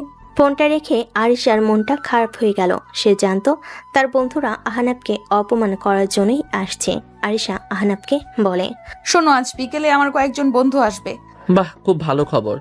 অবশেষে আপনার বন্ধুরা আপনার কারাগার পরিদর্শনে আসছেন। তাদের জন্য কি বিশেষ কোনো খাবারের ব্যবস্থা করতে হবে ম্যাডাম? ফাজলামো করো না আহনাফ, আমি সিরিয়াস। ওরা হয়তো তোমাকে মানে আমাদের সম্পর্কটা নিয়ে? আমাকে নিয়ে হাসাহাসি করবে তাই তো? আহনাফ বই থেকে মুখ তুলে আরিশার চোখের দিকে তাকালো। আপনি চিন্তা করবেন না ম্যাডাম, আপনার সম্মানহানি হবে এমন কোনো কাজ আমি করব না। আপনার বন্ধুদের সামলানোর দায়িত্বটা না হয় আজ আমারই থাকলো। বিকেলবেলা আয়েশা ড্রয়িং রুম তার বন্ধুদের হাসির শব্দে মুখরিত। শাইলা, রিয়া আর তাদের আরও 2 বন্ধু সাদাপা, নিহাল সোফায় বসে আছে। তাদের পরনে দামি পোশাক, হাফ হাফ আভিজাত্যের ছাপ। আহনাফ একটা সাধারণ টি শার্ট আর জিন্স পরে তাদের সামনে দাঁড়িয়ে আছে। তো আহনাফ ভাইয়া, আপনি তো চৌধুরী আঙ্কেলের কোম্পানিতেই চাকরি করেন তাই না? কি পোস্টে আছেন যেন? Personal assistant, right? জি, আমি স্যারের পার্সোনাল অ্যাসিস্ট্যান্ট, মানে সহজ বাংলায় বলতে গেলে স্যারের ছায়াসঙ্গী। স্যার কখন খাবেন, কখন ঘুমাবেন, কোন ফাইলটা দেখবেন, কোন মিটিংটা করবেন, সবই আমার নখদর্পণে থাকে। বলতে পারেন আমি হলাম স্যারের human Google assistant. Wow, that's very interesting. তার মানে আপনি তো আরিশার আবদ্ধ কর্মচারী। ব্যাপারটা বেশ রোমান্টিক, তাই না? অফিসের বসের অহংকারে মেয়ে যখন ঘরের বস এবং বউ। এই কথায় সবাই হো হো করে হেসে উঠল। আয়েশার মুখটা অপমানে লাল হয়ে গেছে। সে কিছু বলতে যাবে, ঠিক তখনই আহনাফ কথা বলে উঠল। আপনি ঠিকই বলেছেন সাদাব ভাই, ব্যাপারটা আসলেই খুব রোমান্টিক। তবে আমার মনে হয় আপনারা একটা জায়গায় ভুল করছেন। আপনারা ভাবছেন আরিশা আমার বস, কিন্তু সত্যিটা হলো এখন আমি ওর বস। তার এই অপ্রত্যাশিত কথাই সবাই অবাক হয়ে গেল। কি ম্যাডাম, আমি কি ভুল বললাম? আমাদের চুক্তি অনুযায়ী এই 1 বছর তো আপনাকে আমার সব কথা শুনেই চলতে হবে তাই না? সেই হিসেবে ঘরের বস তো আমি। আর অফিসের বসগিরির চেয়ে ঘরের বসগিরিটা কিন্তু অনেক বেশি কঠিন, আপনারা মনে হয় জানেন না। আহনাফের এই বুদ্ধিদীপ্ত এবং মজাদার উত্তরে বন্ধুদের মুখগুলো দেখার মতো হয়ে গিয়েছিল। তারা ভেবেছিল আহনাফ হয়তো লজ্জায় চুপ করে থাকবে। আয়েশা নিজেকে সামলে নিয়ে বলে, আহনাফ তুমি চুপ করবে, ওরা আমার বন্ধু। আরে থাক না আরিশা, তোর হাজবেন্ড তো বেশ মজার মানুষ। আচ্ছা আহনাফ ভাইয়া, আপনার পড়াশোনা কতদূর, মানে কোন ভার্সিটি থেকে পড়াশোনা করেছেন? আমি ঢাকা বিশ্ববিদ্যালয়ের IBA থেকে MBA করেছি। এই উত্তরটা শোনার পর তাদের মুখগুলো দ্বিতীয়বারের মতো অবাক হলো। IBA থেকে পাশ করা একটা ছেলে সামান্য পার্সোনাল অ্যাসিস্ট্যান্টের চাকরি করছে, এটা তারা যেন বিশ্বাসই করতে পারছিল না। IBA? সিরিয়াসলি? তাহলে আপনি চৌধুরী আঙ্কেলের পিএর চাকরি করছেন কেন? আপনার তো এর চেয়ে অনেক ভালো একটা চাকরি পাওয়ার কথা। পাওয়ার কথা হয়তো, কিন্তু আমার কাছে পদের চেয়ে শেখাটা বেশি গুরুত্বপূর্ণ। আশরাফ চৌধুরী স্যারের মতো একজন বিজনেস টাইকুনের পাশে থেকে আমি যা শিখতে পারছি তা হয়তো কোনো মাল্টিন্যাশনাল কোম্পানির CEO হয়েও শিখতে পারতাম না। জ্ঞান তো আর চেয়ারে থাকে না, থাকে মানুষের মস্তিষ্কে। এরপর আহনাফ তাদের সাথে আন্তর্জাতিক রাজনীতি, বিশ্ব অর্থনীতি, শেয়ার বাজার এবং এমনকি লেটেস্ট হলিউড মুভি নিয়েও এমনভাবে আড্ডা জমাতে শুরু করলো যা দেখে আরিশার বন্ধুরা পুরোপুরি মুগ্ধ হয়ে গেল। তার ইংরেজি বলার দক্ষতা, তার জ্ঞানের গভীরতা আর সবচেয়ে বড় কথা তার আত্মবিশ্বাস, কোনো কিছুই একজন সাধারণ কর্মচারীর মতো ছিল না। Absolutely. I believe the core of the issue is not just about trade deficits. It's a strategic battle for technological supremacy. Ahnaf যখন এসব জটিল বিষয় নিয়ে অনর্গল কথা বলে যাচ্ছিল তখন আরিশা অবাক হয়ে তার স্বামীর দিকে তাকিয়েছিল। এই সেই আহনাফ যাকে সে এতদিন ধরে তার বাবার চাকর ভেবে এসেছে, এই সেই ছেলে যাকে তার বন্ধুরা ছোটলোক বলে অপমান করতে এসেছিল। আজ প্রথমবার আবিষ্কার করলো তার স্বামী মেধা আর ব্যক্তিত্বের গভীরতা কতটা। তার কেন জানি খুব গর্ব হচ্ছিল। আরটা যখন প্রায় শেষ তখন রিয়া আরিশাকে ইচ্ছে করে খোঁচা দেওয়ার জন্য বলল, যাই বলিস আরিশা, তোর হাজবেন্ড কিন্তু সত্যি খুব চার্মিং। তোর তো ভাগ্য ভালো, কিন্তু একটা জিনিস আমি বুঝলাম না, এত ট্যালেন্টেড একটা ছেলে কিনা তোকে বিয়ে করলো, মানে তোর তো বদমেজাজ ছাড়া কিছুই নেই। এই কথাই আরিশার খুব রাগ হলো যে বন্ধুরা কিছুক্ষণ আগেও আহনাফকে নিয়ে হাসাহাসি করছিল, এখন তারা তার প্রশংসা করছে আর তাকেই ছোট করছে। কারণ আহনাফ শুধু বাইরের সৌন্দর্য বা ট্যালেন্ট দেখে না রিয়া, ও মানুষের ভেতরটা দেখতে পায়। হয়তো আমার ভেতরে এমন কিছু ও দেখেছে যা তোরা কোনোদিনও দেখতে পাসনি। আর হ্যাঁ, ও আমার স্বামী। ওর সম্পর্কে কথা বলার আগে একটু ভেবেচিন্তে বলিস। এই প্রথমবার আরিশা সবার সামনে তার বন্ধুদের সামনে আহনাফের পক্ষ নিল। তার এই অপ্রত্যাশিত পরিবর্তনে শুধু তারা বন্ধুরা নয়, আহনাফ নিজেও অবাক হয়ে গেল। সে আর চোখে আরিশার দিকে তাকালো, দেখল তার চোখে মুখে কোনো রাগ বা বিরক্তি নেই। আজ শুধু একরাশ আত্মবিশ্বাস আর তার জন্য গভীর মমতা। বন্ধুরা চলে যাওয়ার পর আহনাফ আরিশার কাছে এসে দাঁড়ালো। ধন্যবাদ ম্যাডাম, কেন? আপনার সম্মান বাঁচানোর জন্য। আরিশা তার চোখের দিকে তাকিয়ে বলে, আমি আমার সম্মান বাঁচাইনি আহনাফ, আমি আমার স্বামীর সম্মান বাঁচিয়েছি। এই একটি লাইনে তাদের সম্পর্কের সমস্ত হিসাব নিকাশ যেন বদলে গেল। আহনাফ বুঝতে পারল তার মিশন সফল হতে চলেছে, আর আরিশা বুঝতে পারল সে এমন একজনের প্রেমে পড়তে চলেছে যে শুধু তার স্বামী নয়, তার গর্ব। রাত তখন প্রায় 2টো। পুরো বাড়ি গভীর ঘুমে নিস্তব্ধ, শুধু আরিশার চোখে ঘুম নেই। সে বিছানে শুয়ে এপাশ ওপাশ করছে। বন্ধুদের সামনে আহনাফের পক্ষ নেওয়ার পর থেকে তার ভেতরে এক অদ্ভুত পরিবর্তন এসেছে। আহনাফের প্রতি তার যে তীব্র ঘৃণা আর বিরক্তি ছিল, তা কখন যে মায়ের আর ভালো লাগায় পরিণত হয়েছে সে নিজেও জানে না। থুর, ঘুম আসছে না কেন? কি যে হচ্ছে আমার! সে বিছানা থেকে উঠে বেলকনিতে এসে দাঁড়ালো। হঠাৎ করে কোনো কারণ ছাড়া তার প্রচণ্ড আইসক্রিম খেতে ইচ্ছে করলো। তার প্রিয় বেলজিয়ান চকলেট ফেভারিট আইসক্রিমটা। এই অদ্ভুত ইচ্ছের কথা মাথায় আসতেই সে আর নিজেকে সামলাতে পারল না। সে ধীর পায়ে তাদের বেডরুমে ঢুকলো। আহনাফ তখন সোফায় গভীর ঘুমে অবচেতন। সারাদিনের পরিশ্রমে সে খুব ক্লান্ত ছিল।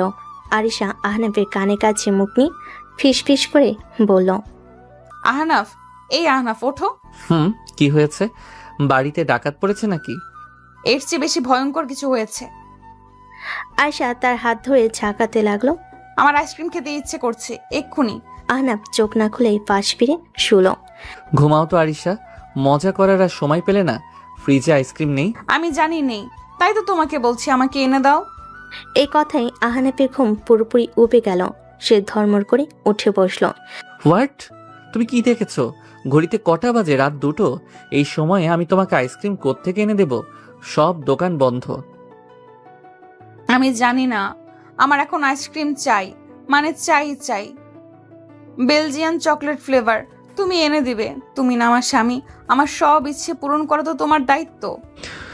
ওহ গড, ম্যাডাম আপনার কি সত্যি সত্যি মাথা খারাপ হয়ে গেছে? আশেপাশে আপনার বাবার কোনো দোকান নেই যে আপনি হুকুম করলেই রাতের বেলাতেও দোকান খুলবে? চুপচাপ ঘুমানোর চেষ্টা করুন। এই বলে সে আবার শুয়ে পড়ল। কিন্তু আরশার দম্বার পাত্রী নয়, সে এবার তার চূড়ান্ত অস্ত্র প্রয়োগ করলো। সে ফুপিয়ে কাঁদতে শুরু করলো। আমার কোনো শক্ত তোমার কাছে গুরুত্বপূর্ণ নয়। তুমি শুধু আমাকে শাসন করতেই জানো। আমি বাবার কাছে বিচার দিব।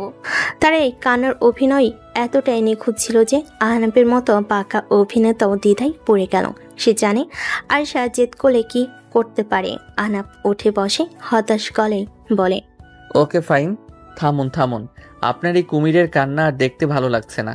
কোথায় পাওয়া যাবে আপনার এই বেলজিয়ান চকলেট? গুলশানের আইসক্রিম ওয়ার্ল্ডে। ওদের এই একটা লেট নাইট কাউন্টার আছে, রাত 3টে পর্যন্ত খোলা থাকে। তার এই দ্রুত মুড পরিবর্তন দেখে আহনাফ বুঝতে পারল সে পুরোপুরি আরশার পাতা ফাঁদে পা দিয়েছে। তার মানে আপনি আগে থেকেই সবকিছু জানেন। আমাকে শুধু বিরক্ত করার জন্যই এই নাটকটা করলেন। আমি কোনো নাটক করিনি। আমার সত্যি খেতে ইচ্ছে করছিল। আপনার মতো একজন স্ত্রীর পাল্লায় যে পড়েছে, তার কপালে ঘুম বলে কিছু থাকতে পারে না। ঠিক আছে, যাচ্ছি, কিন্তু আমার একটা শর্ত আছে। আবারও শর্ত? হ্যাঁ, আমি ফিরে আসা পর্যন্ত আপনি এক ফোঁটাও ঘুমাবেন না। আমার জন্য বারান্দায় বসে অপেক্ষা করবেন। পারবেন তো? পারবো, 100 বার পারবো। আহনাফ তার বাইকের চাবিটা নিয়ে বেরিয়ে গেল। আরশা দৌড়ে বারান্দায় গিয়ে দাঁড়ালো। সে দেখলো আহনাফ রাতের নিস্তব্ধ রাস্তায় বাইক চালিয়ে তার জন্য আইসক্রিম আনতে যাচ্ছে। এই দৃশ্যটা, এই অনুভূতিটা তার কাছে কেন জানি খুব বেশি ভালো লাগছিল। প্রায় 40 মিনিট পর আহনাফ ফিরল। তার হাতে একটা আইসক্রিমের বক্স। এই নিন ম্যাডাম, আপনার বেলজিয়ান চকলেট। এবার তো আপনি শান্তিতে ঘুমাতে পারবেন। কিন্তু সে দেখল আয়শা বারান্দার চেয়ারে বসে ঘুমিয়ে পড়েছে। তার মাথাটা একদিকে কাত হয়ে আছে, খোলা চুলে রাতের বাতাসে খেলা করছে। আহনাফের ঠোঁটের কোণে এক চিলতে হাসি ফুটে উঠল।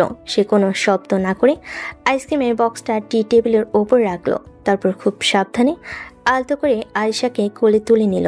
আয়েশার ঘুম এতটাই গভীর ছিল যে সে কিছুই টের পেল না। সে ঘুমের ঘরে আহনাফের বুকের মধ্যে আরও গুটিয়ে গেল। আহনাফ তাকে নিয়ে বেডরুমের বিছানার উপর শুয়ে দিল। তারপর তার গায়ে আলতো করে কম্বলটা টেনে দিল। সে যখন সোফার দিকে এগিয়ে যাচ্ছিল তখনই আয়েশার ঘুম ভেঙে গেল। আহনাফ, আমার আইসক্রিম। ওটা টেবিলেই আছে। তুমি ঘুমিয়ে পড়েছিলে তাই আর ডাকিনি।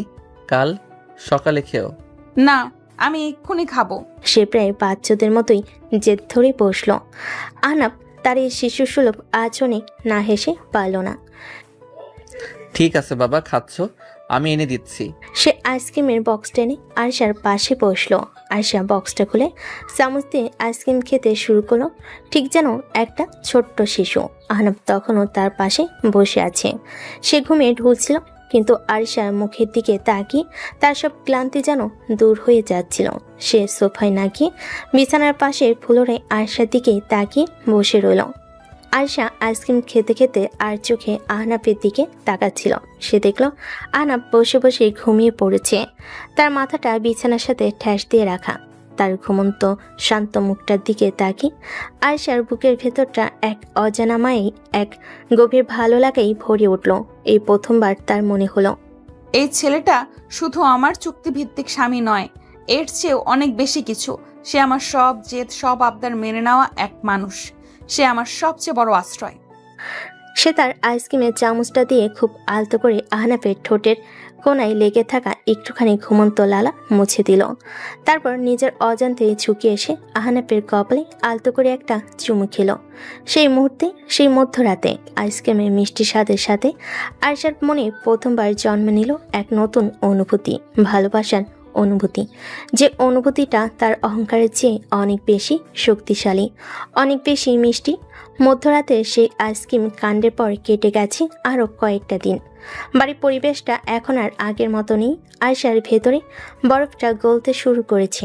আর আহনাফের দুষ্টামিগুলো এখন আর শুধু বিরক্ত করার জন্য নয়, বরং আয়েশার মুখে হাসি ফোটানোর জন্য। সে এখন রান্না করাও মোটামুটি শিখে গেছে। চা, কফি এগুলো এখন সে বানাতে পারে। তাদের চুক্তিভিত্তিক সম্পর্কটা এখন যে এক মিষ্টি খুনসুটি মাখা বন্ধুত্বে রূপ নিয়েছে, তা তার নিজেরাও হয়তো টের পায়নি। ম্যাডাম, এই ম্যাডাম, আপনার চাটা কি আজ পাবো, নাকি আপনার রূপচর্চা শেষ হওয়ার পর দুনিয়া ধ্বংস হয়ে যাবে? আসছি তো। এত চিৎকার করছো কেন? মনে হচ্ছে বাড়িতে বাঘ ঢুকেছে। আরিশা চায়ের কাপ হাতে নিয়ে ড্রয়িং রুমে এসে দেখল আহনাফ সোফায় শুয়ে আছে এবং তার সারা গায়ে কম্বল জড়ানো। কি হয়েছে তোমার? এমন ভাবে শুয়ে আছো কেন? আজ অফিসে যাবে না? যেতে তো খুব ইচ্ছে করছিল ম্যাডাম, কিন্তু শরীরটা একদমই চলছে না। মনে হচ্ছে পুরো শরীরে কেউ হাতুড়ি দিয়ে পেটাচ্ছে, মাথাটাও খুব ধরেছে। আরিশা তার কপালে হাত দিয়ে বলে, ও মা, তোমার গা তো জ্বরে পুড়ে যাচ্ছে। দাঁড়াও, আমি থার্মোমিটার নিয়ে আসছি। থার্মোমিটারে জ্বর মেপে আরিশার চোখ কপালে উঠল 103 ডিগ্রি। এত জ্বর? তুমি আমাকে আগে বলনি কেন? চলো এক্ষুনি ডাক্তারের কাছে যাব। না না, ডাক্তারের কাছে যেতে হবে না, ভাইরাল ফিভার হয়তো 2-1 দিনে ঠিক হয়ে যাবে। তুমি বরং অফিসে চলে যাও, তোমার তো আজ একটা জরুরি মিটিং আছে, তাই না? অফিস চুলোয় যাক। এই প্রথমবার আরিশা তার কাজের চেয়েও অন্য কিছুকে বেশি গুরুত্ব দিল। আমি আজ কোথাও যাচ্ছি না, আমি তোমার কাছেই থাকবো। বাহ, আমার অহংকারী বউয়ের মুখে এমন কথা। জ্বরটা তো তাহলে দেখছি আমার জন্য আশীর্বাদ হয়ে এসেছে। চুপ করো তো, একদম কথা বলবে না, চুপচাপ শুয়ে থাকো। এরপর শুরু হলো আরিশার এক নতুন যুদ্ধ। যে মেয়েটা জীবনে কখনো নিজের এক গ্লাস পানি ঢেলে খায়নি, সে আজ আহনাফের জন্য পাগলের মতো ছোটাছুটি শুরু করলো। সে ইউটিউব দেখে স্যুপ বানানোর চেষ্টা করলো, যদিও তার স্বাদ স্যুপের চেয়ে ভাতের মারের মতো বেশি হয়েছিল। কিন্তু সে কিছুক্ষণ পর পর ভেজা কাপড় দিয়ে আহনাফের কপালে জলপট্টি দিতে লাগলো। সারাদিন ধরে সে এক মুহূর্তের জন্য আহনাফের পাশ থেকে সরল না। বিকেল গড়াতেই আহনাফের অবস্থা আরও খারাপ হতে শুরু করলো।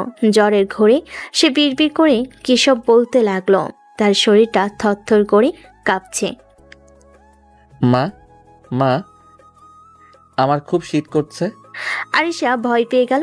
সে দ্রুত তাদের ফ্যামিলির ডাক্তারকে ফোন করলো। ডাক্তার আঙ্কেল প্লিজ, আপনি একবার তাড়াতাড়ি আমাদের বাসায় আসুন।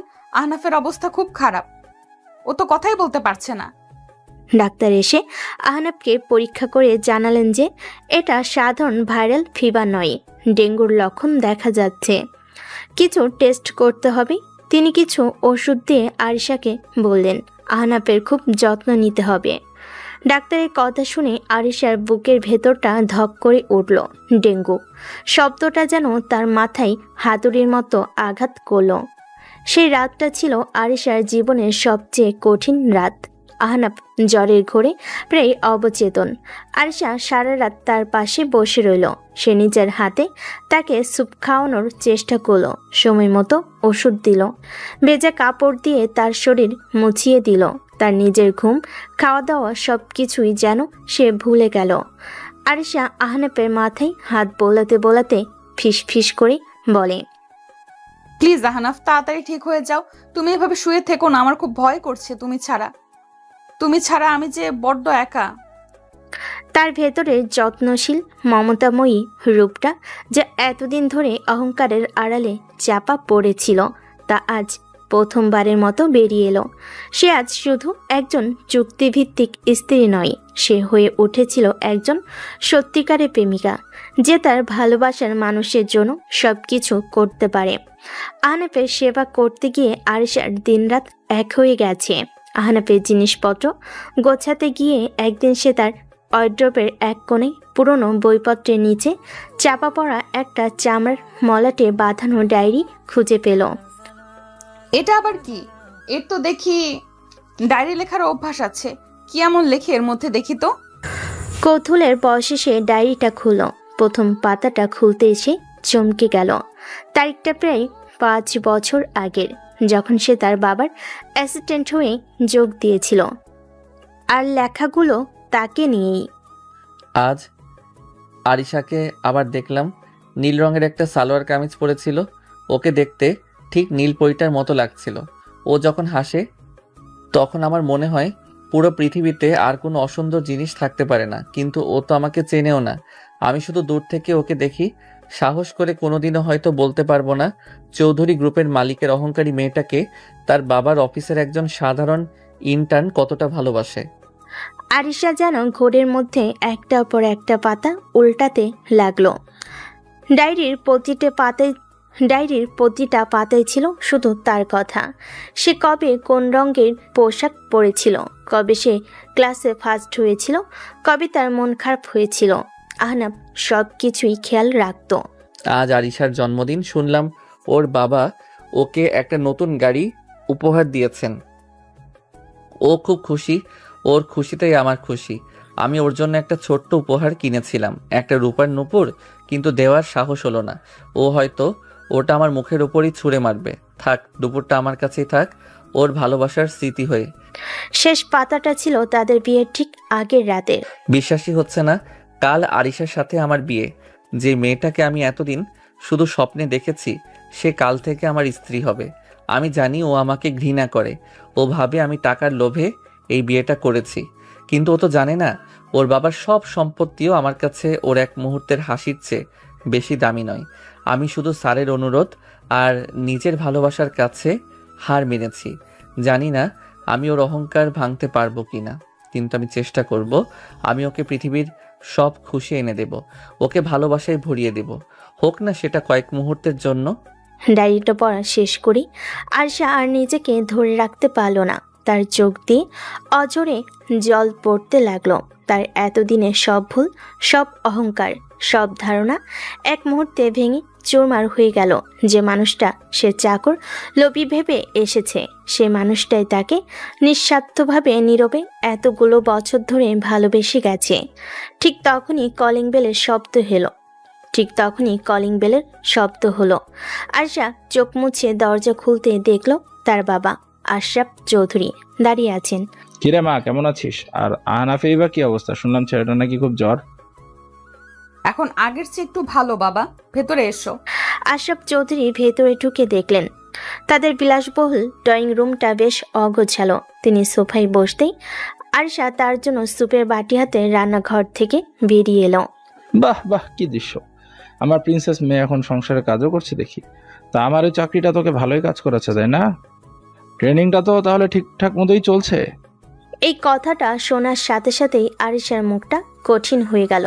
বাবা, তার কণ্ঠস্বর ছিল শান্ত কিন্তু অপ্রত্যাশিতভাবে দৃঢ়। প্রথমত ও তোমার চাকর নয়, ও আমার স্বামী। আর দ্বিতীয়ত ও আমাকে দিয়ে কোনো কাজ করাচ্ছে না। আমি যা করছি নিজের ইচ্ছেতেই করছি, আমার স্বামীর জন্য করছি। ও সম্মান মানে আমার সম্মান। আশা করি ভবিষ্যতে তুমি ওর সাথে কথা বলার সময় এই কথাটা মনে রাখবে। মেয়ের এই অপ্রত্যাশিত পরিবর্তনে তার কণ্ঠের দৃঢ়তায় আশরাফ চৌধুরী এতটাই অবাক হলেন যে তার মুখ থেকে কোনো কথাই বের হলো না। তিনি শুধু বিস্ময়ের সাথে তার মেয়ের দিকে তাকিয়ে রইলেন। তিনি বুঝতে পারলেন তার মেয়েটা সত্যিই বদলাতে শুরু করেছে। তার অহংকারে বরফ গলে গিয়ে সেখানে জন্ম নিচ্ছে এক নতুন দায়িত্বশীল এবং প্রেমময়ী নারী। এক সপ্তাহ পর আহনাফ এখন পুরোপুরি সুস্থ। ডেঙ্গুর ধকল কাটিয়ে সে আবার তার পুরনো হাসি খুশি রূপে ফিরে এসেছে। কিন্তু বাড়িটার পরিবেশ এখন আর আগের মতো নেই। আরিশার মধ্যে এসেছে এক আকাশ পাতাল পরিবর্তন। তার অহংকার, তার জেদ, সব কিছুই যেন আহনাফের অসুস্থতার সাথে সাথে জ্বর হয়ে ঝরে গেছে। সে এখন আহনাফের সাথে খুব নরমভাবে কথা বলে, তার যত্ন নেয়। তাদের মধ্যকার চুক্তিভিত্তিক সম্পর্কের দেওয়ালটা কখন যে ভালোবাসার উষ্ণতায় গলে গেছে তা তারা নিজেরাও হয়তো টের পায়নি। সেদিন ছিল এক বৃষ্টি ভেজা রাত। ঝুম বৃষ্টিতে পুরো শহরটা যেন স্নান করছিল। আহনাফ আর আরিশা দুজনেই তাদের বিশাল বেলকুনিতে বেতের চেয়ারে বসে কফি খাচ্ছিল। বৃষ্টির ছাট এসে তাদের গায়ে লাগছিল, কিন্তু সেদিকে তাদের কোনো ভ্রুক্ষেপ নেই। বৃষ্টিটা সুন্দর, তাই না? তবে বৃষ্টির চেয়েও বেশি সুন্দর কিছু জিনিস আছে। তাই নাকি? যেমন? যেমন তোমার মন। হোয়াট? ম্যাডাম, আপনারও কি আবার জ্বর এলো নাকি? আপনি আমার প্রশংসা করছেন। ব্যাপারটা তো আমার কাছে বৃষ্টি ভেজা অমাবস্যার রাতে চাঁদ ওঠার মতোই অবিশ্বাস্য মনে হচ্ছে। ফাজলামি করো না আহনাফ। আমি আর তোমার কাছে কিছু একটা স্বীকার করতে চাই। কি? আরিশা তার কফির মগটা নামিয়ে রেখে আহনাফের চেয়ারের পাশে মাটিতেই বসে পড়ল। সে আহনাফের হাতটা তার হাতের মধ্যে তুলে নিল। যেদিন তোমার খুব জ্বর ছিল সেদিন আমি তোমার একটা পুরনো ডায়েরি খুঁজে পেয়েছিলাম। আমি জানি কারো ব্যক্তিগত ডায়েরি পড়াটা খুব অন্যায়, কিন্তু আমি কৌতূহল সামলাতে পারিনি। আমি ওটা পড়েছি আহনাফ। আহনাফ চুপ করে রইল। তার মুখ দেখে কিছুই বোঝার উপায় নেই। আমি খুব বড় একটা ভুল করে ফেলেছিলাম আহনাফ। আমি তোমাকে চিনতে পারিনি। আমি তোমাকে লোভী ভেবেছি, সুযোগ সন্ধানে ভেবেছি। আমি তোমাকে আমার বাবার চাকর বলে অপমান করেছি, কিন্তু আমি তো জানতামই না যে মানুষটাকে আমি এতটা ঘৃণা করতাম, সেই মানুষটাই আমাকে এতগুলো বছর ধরে নীরবে নিঃস্বার্থভাবে ভালোবেসে গেছে। তার চোখ দিয়ে টপ টপ করে জল গড়িয়ে পড়তে লাগলো। আমি তোমাকে খুব কষ্ট দিয়েছি, তাই না? আমার অহংকার, আমার জেদ, সব কিছুই তোমাকে আঘাত করেছে। আমি খুব খারাপ আহনাফ। আমি তোমার ভালোবাসার যোগ্যই না। প্লিজ, যদি পারো আমাকে মাফ করে দাও। সে কান্নায় ভেঙে পড়ল। আহনাফ চেয়ার থেকে নেমে তার পাশে বসল। সে তার মুখটা দুই হাতে তুলে ধরে তার চোখের জল মুছে দিল। পাগলি একটা! আমি তো প্রথম দিনই জানতাম আপনি একদিন আমার ভালোবাসাটা ঠিকই বুঝতে পারবেন। আপনার ওই অহংকারের আড়ালে যে একটা নরম সুন্দর মন লুকিয়ে আছে সেটা বোঝার জন্য আমার কোনো ডায়েরি পড়ার প্রয়োজন হয়নি ম্যাডাম। সে আরিশার কপালে একটা গভীর চুম খেলো। যা বোঝার তা তো আমি প্রথম দিনই বুঝে গিয়েছিলাম। I love you Ahnaf. এই তিনটি শব্দ শোনার জন্য আহনাফ যেন যুগ যুগ ধরে অপেক্ষা করছিল। আমিও তোমাকে ভালোবাসি, আমার অহংকারী বউ। সে আরিশাকে নিজের বুকের মধ্যে জড়িয়ে ধরল। বাইরে ঝুম বৃষ্টি আর তাদের দুজনের চোখের জল মিলেমিশে একাকার হয়ে গেল। কিছুক্ষণ পর যখন বৃষ্টিটা ধরে এলো তখন আহনাফ আরিশার হাত ধরে তাকে টেনে উঠালো। চলুন ম্যাডাম, ভেতরে চলুন। ভিজে গেলে আবার আপনার জ্বর আসবে। আর আপনার সেবা করার মতো শক্তি আমার এখনো হয়নি। সে আরিশাকে নিয়ে বেডরুমের দিকে এগিয়ে গেল, কিন্তু আরিশা দরজার সামনে এসেই থমকে দাঁড়ালো। আমি আমি আজ সোফায় ঘুমাবো আহনাফ। কেন? কারণ কারণ আমি তোমার চোখের দিকে তাকাতে পারছি না। আমার খুব লজ্জা করছে। আমি তোমার সাথে এত খারাপ ব্যবহার করেছি। আমি এই বিছানায় ঘুমানোর অধিকার হারিয়ে ফেলেছি। আহনাফ তার এই শিশুসুলভ কথায় না হেসে পারল না। তাই বুঝি? কিন্তু আমি যদি বলি আপনার জায়গাটা ওই সোফায় নয়, বরং এই বিছানায় আমার পাশে। আপনি কি জানেন ম্যাডাম, আজ আমাদের বিয়ের কততম দিন? ঠিক 2 মাস 17 দিন। আর এই 2 মাস 17টা দিন আমি প্রতি রাতে ওই সোফায় শুয়ে শুয়ে শুধু একটা স্বপ্নই দেখেছি। কি কি স্বপ্ন? স্বপ্ন দেখেছি একদিন আপনি আমার উপর থেকে আপনার সব অধিকার তুলে নেবেন। আপনি আর আমার চুক্তিভিত্তিক স্ত্রী থাকবেন না, আপনি হবেন আমার সত্যিকারের বউ, আমার ভালোবাসার মানুষ। সে আরিশার হাতটা ধরে তার হাতের তালুতে আলতো করে চুমু খেলো। আমাদের মধ্যেকার চুক্তিটা তো ছিল শুধু বাইরের দুনিয়ার জন্য, তাই না?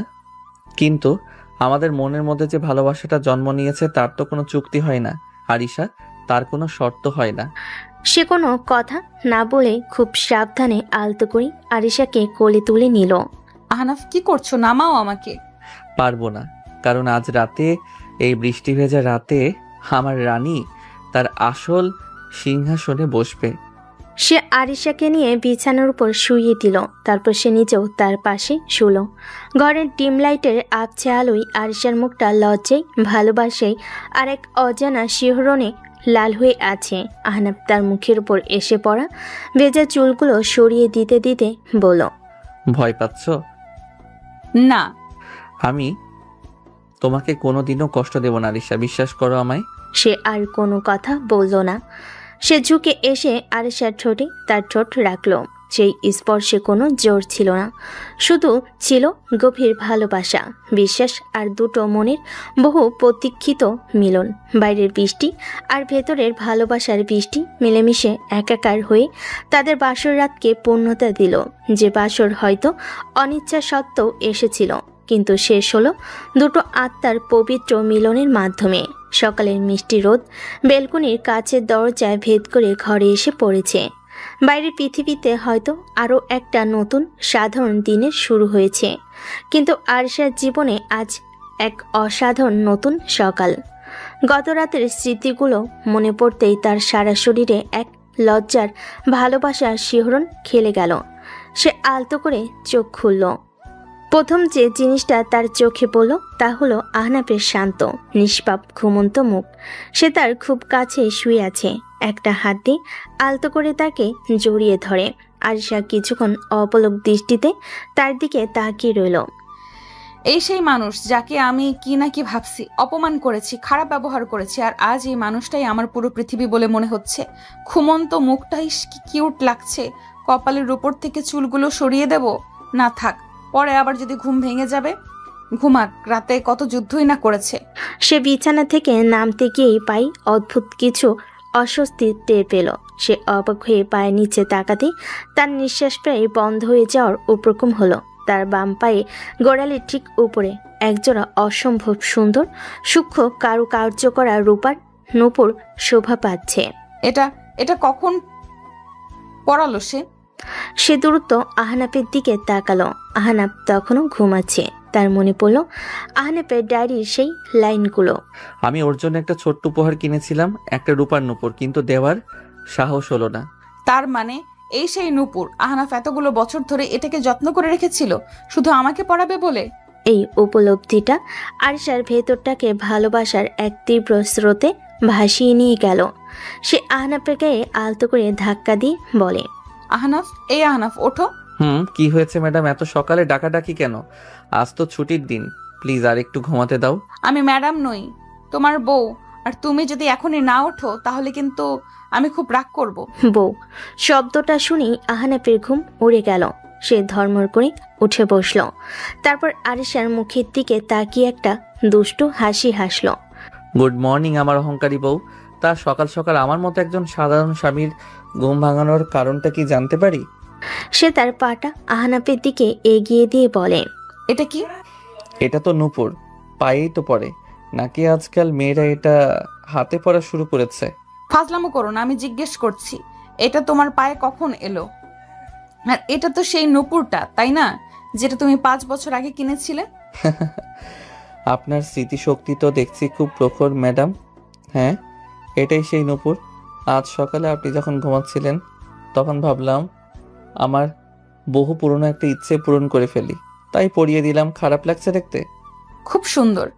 শুধু নূপুরটা সুন্দর, যে পরিয়েছে সে সুন্দর না? তুমি খুব পচা। সে আহনাবকে আলতো করে ধাক্কা দিল। আহনাব আরিশাকে কাছে টেনে নিয়ে তার কপালে চুমু খেল। আচ্ছা আচ্ছা, আর রাখতে হবে না, এখন যাও ফ্রেশ হয়ে এসো, তারপর আমরা একসাথে নাস্তা বানাবো। নাস্তা তুমি বানাবে, আমি আজ শুধু অর্ডার করব। জো হুকুম মেরি রানী। গোসল করে ফ্রেশ হয়ে আরিশা যখন বেডরুমে ঢুকলো তখন সে এক নতুন উদ্দাম অনুভব করছিল। সে তার ড্রয়ার থেকে সেই পুরনো হলদে হয়ে যাওয়া স্ট্যাম্প পেপারের চুক্তিপত্রটা বের করলো। আহনাব তখন রান্নাঘর থেকে গান গাইতে গাইতে নাস্তা নিয়ে বেডরুমে ঢুকলো। এই যে ম্যাডাম, আপনার জন্য স্পেশাল ব্রেকফাস্ট হাজির, আমার নিজের হাতে বানানো।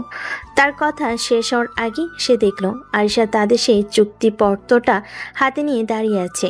আহনাবের বুকের ভেতরটা মুহূর্তেই ধপ করে উঠল। ওটা কেন বের করলে আরিশা? আরিশা কোনো উত্তর দিল না। সে আহনাবের চোখের দিকে সরাসরি তাকালো, তারপর তার সামনে সে কাগজটাকে দুহাত ধরে ছিঁড়ে ফেল। একবার, দুবার, তিনবার, যতক্ষণ না অসংখ্য ছোট্ট ছোট টুকরোয় পরিণত হয়। এটার কোনো প্রয়োজন নেই আহনাব। তার কণ্ঠস্বর ছিল শান্ত কিন্তু দৃঢ়। এই চুক্তিটা ছিল দুটো ভুল মানুষের, দুটো অহংকারী মনের।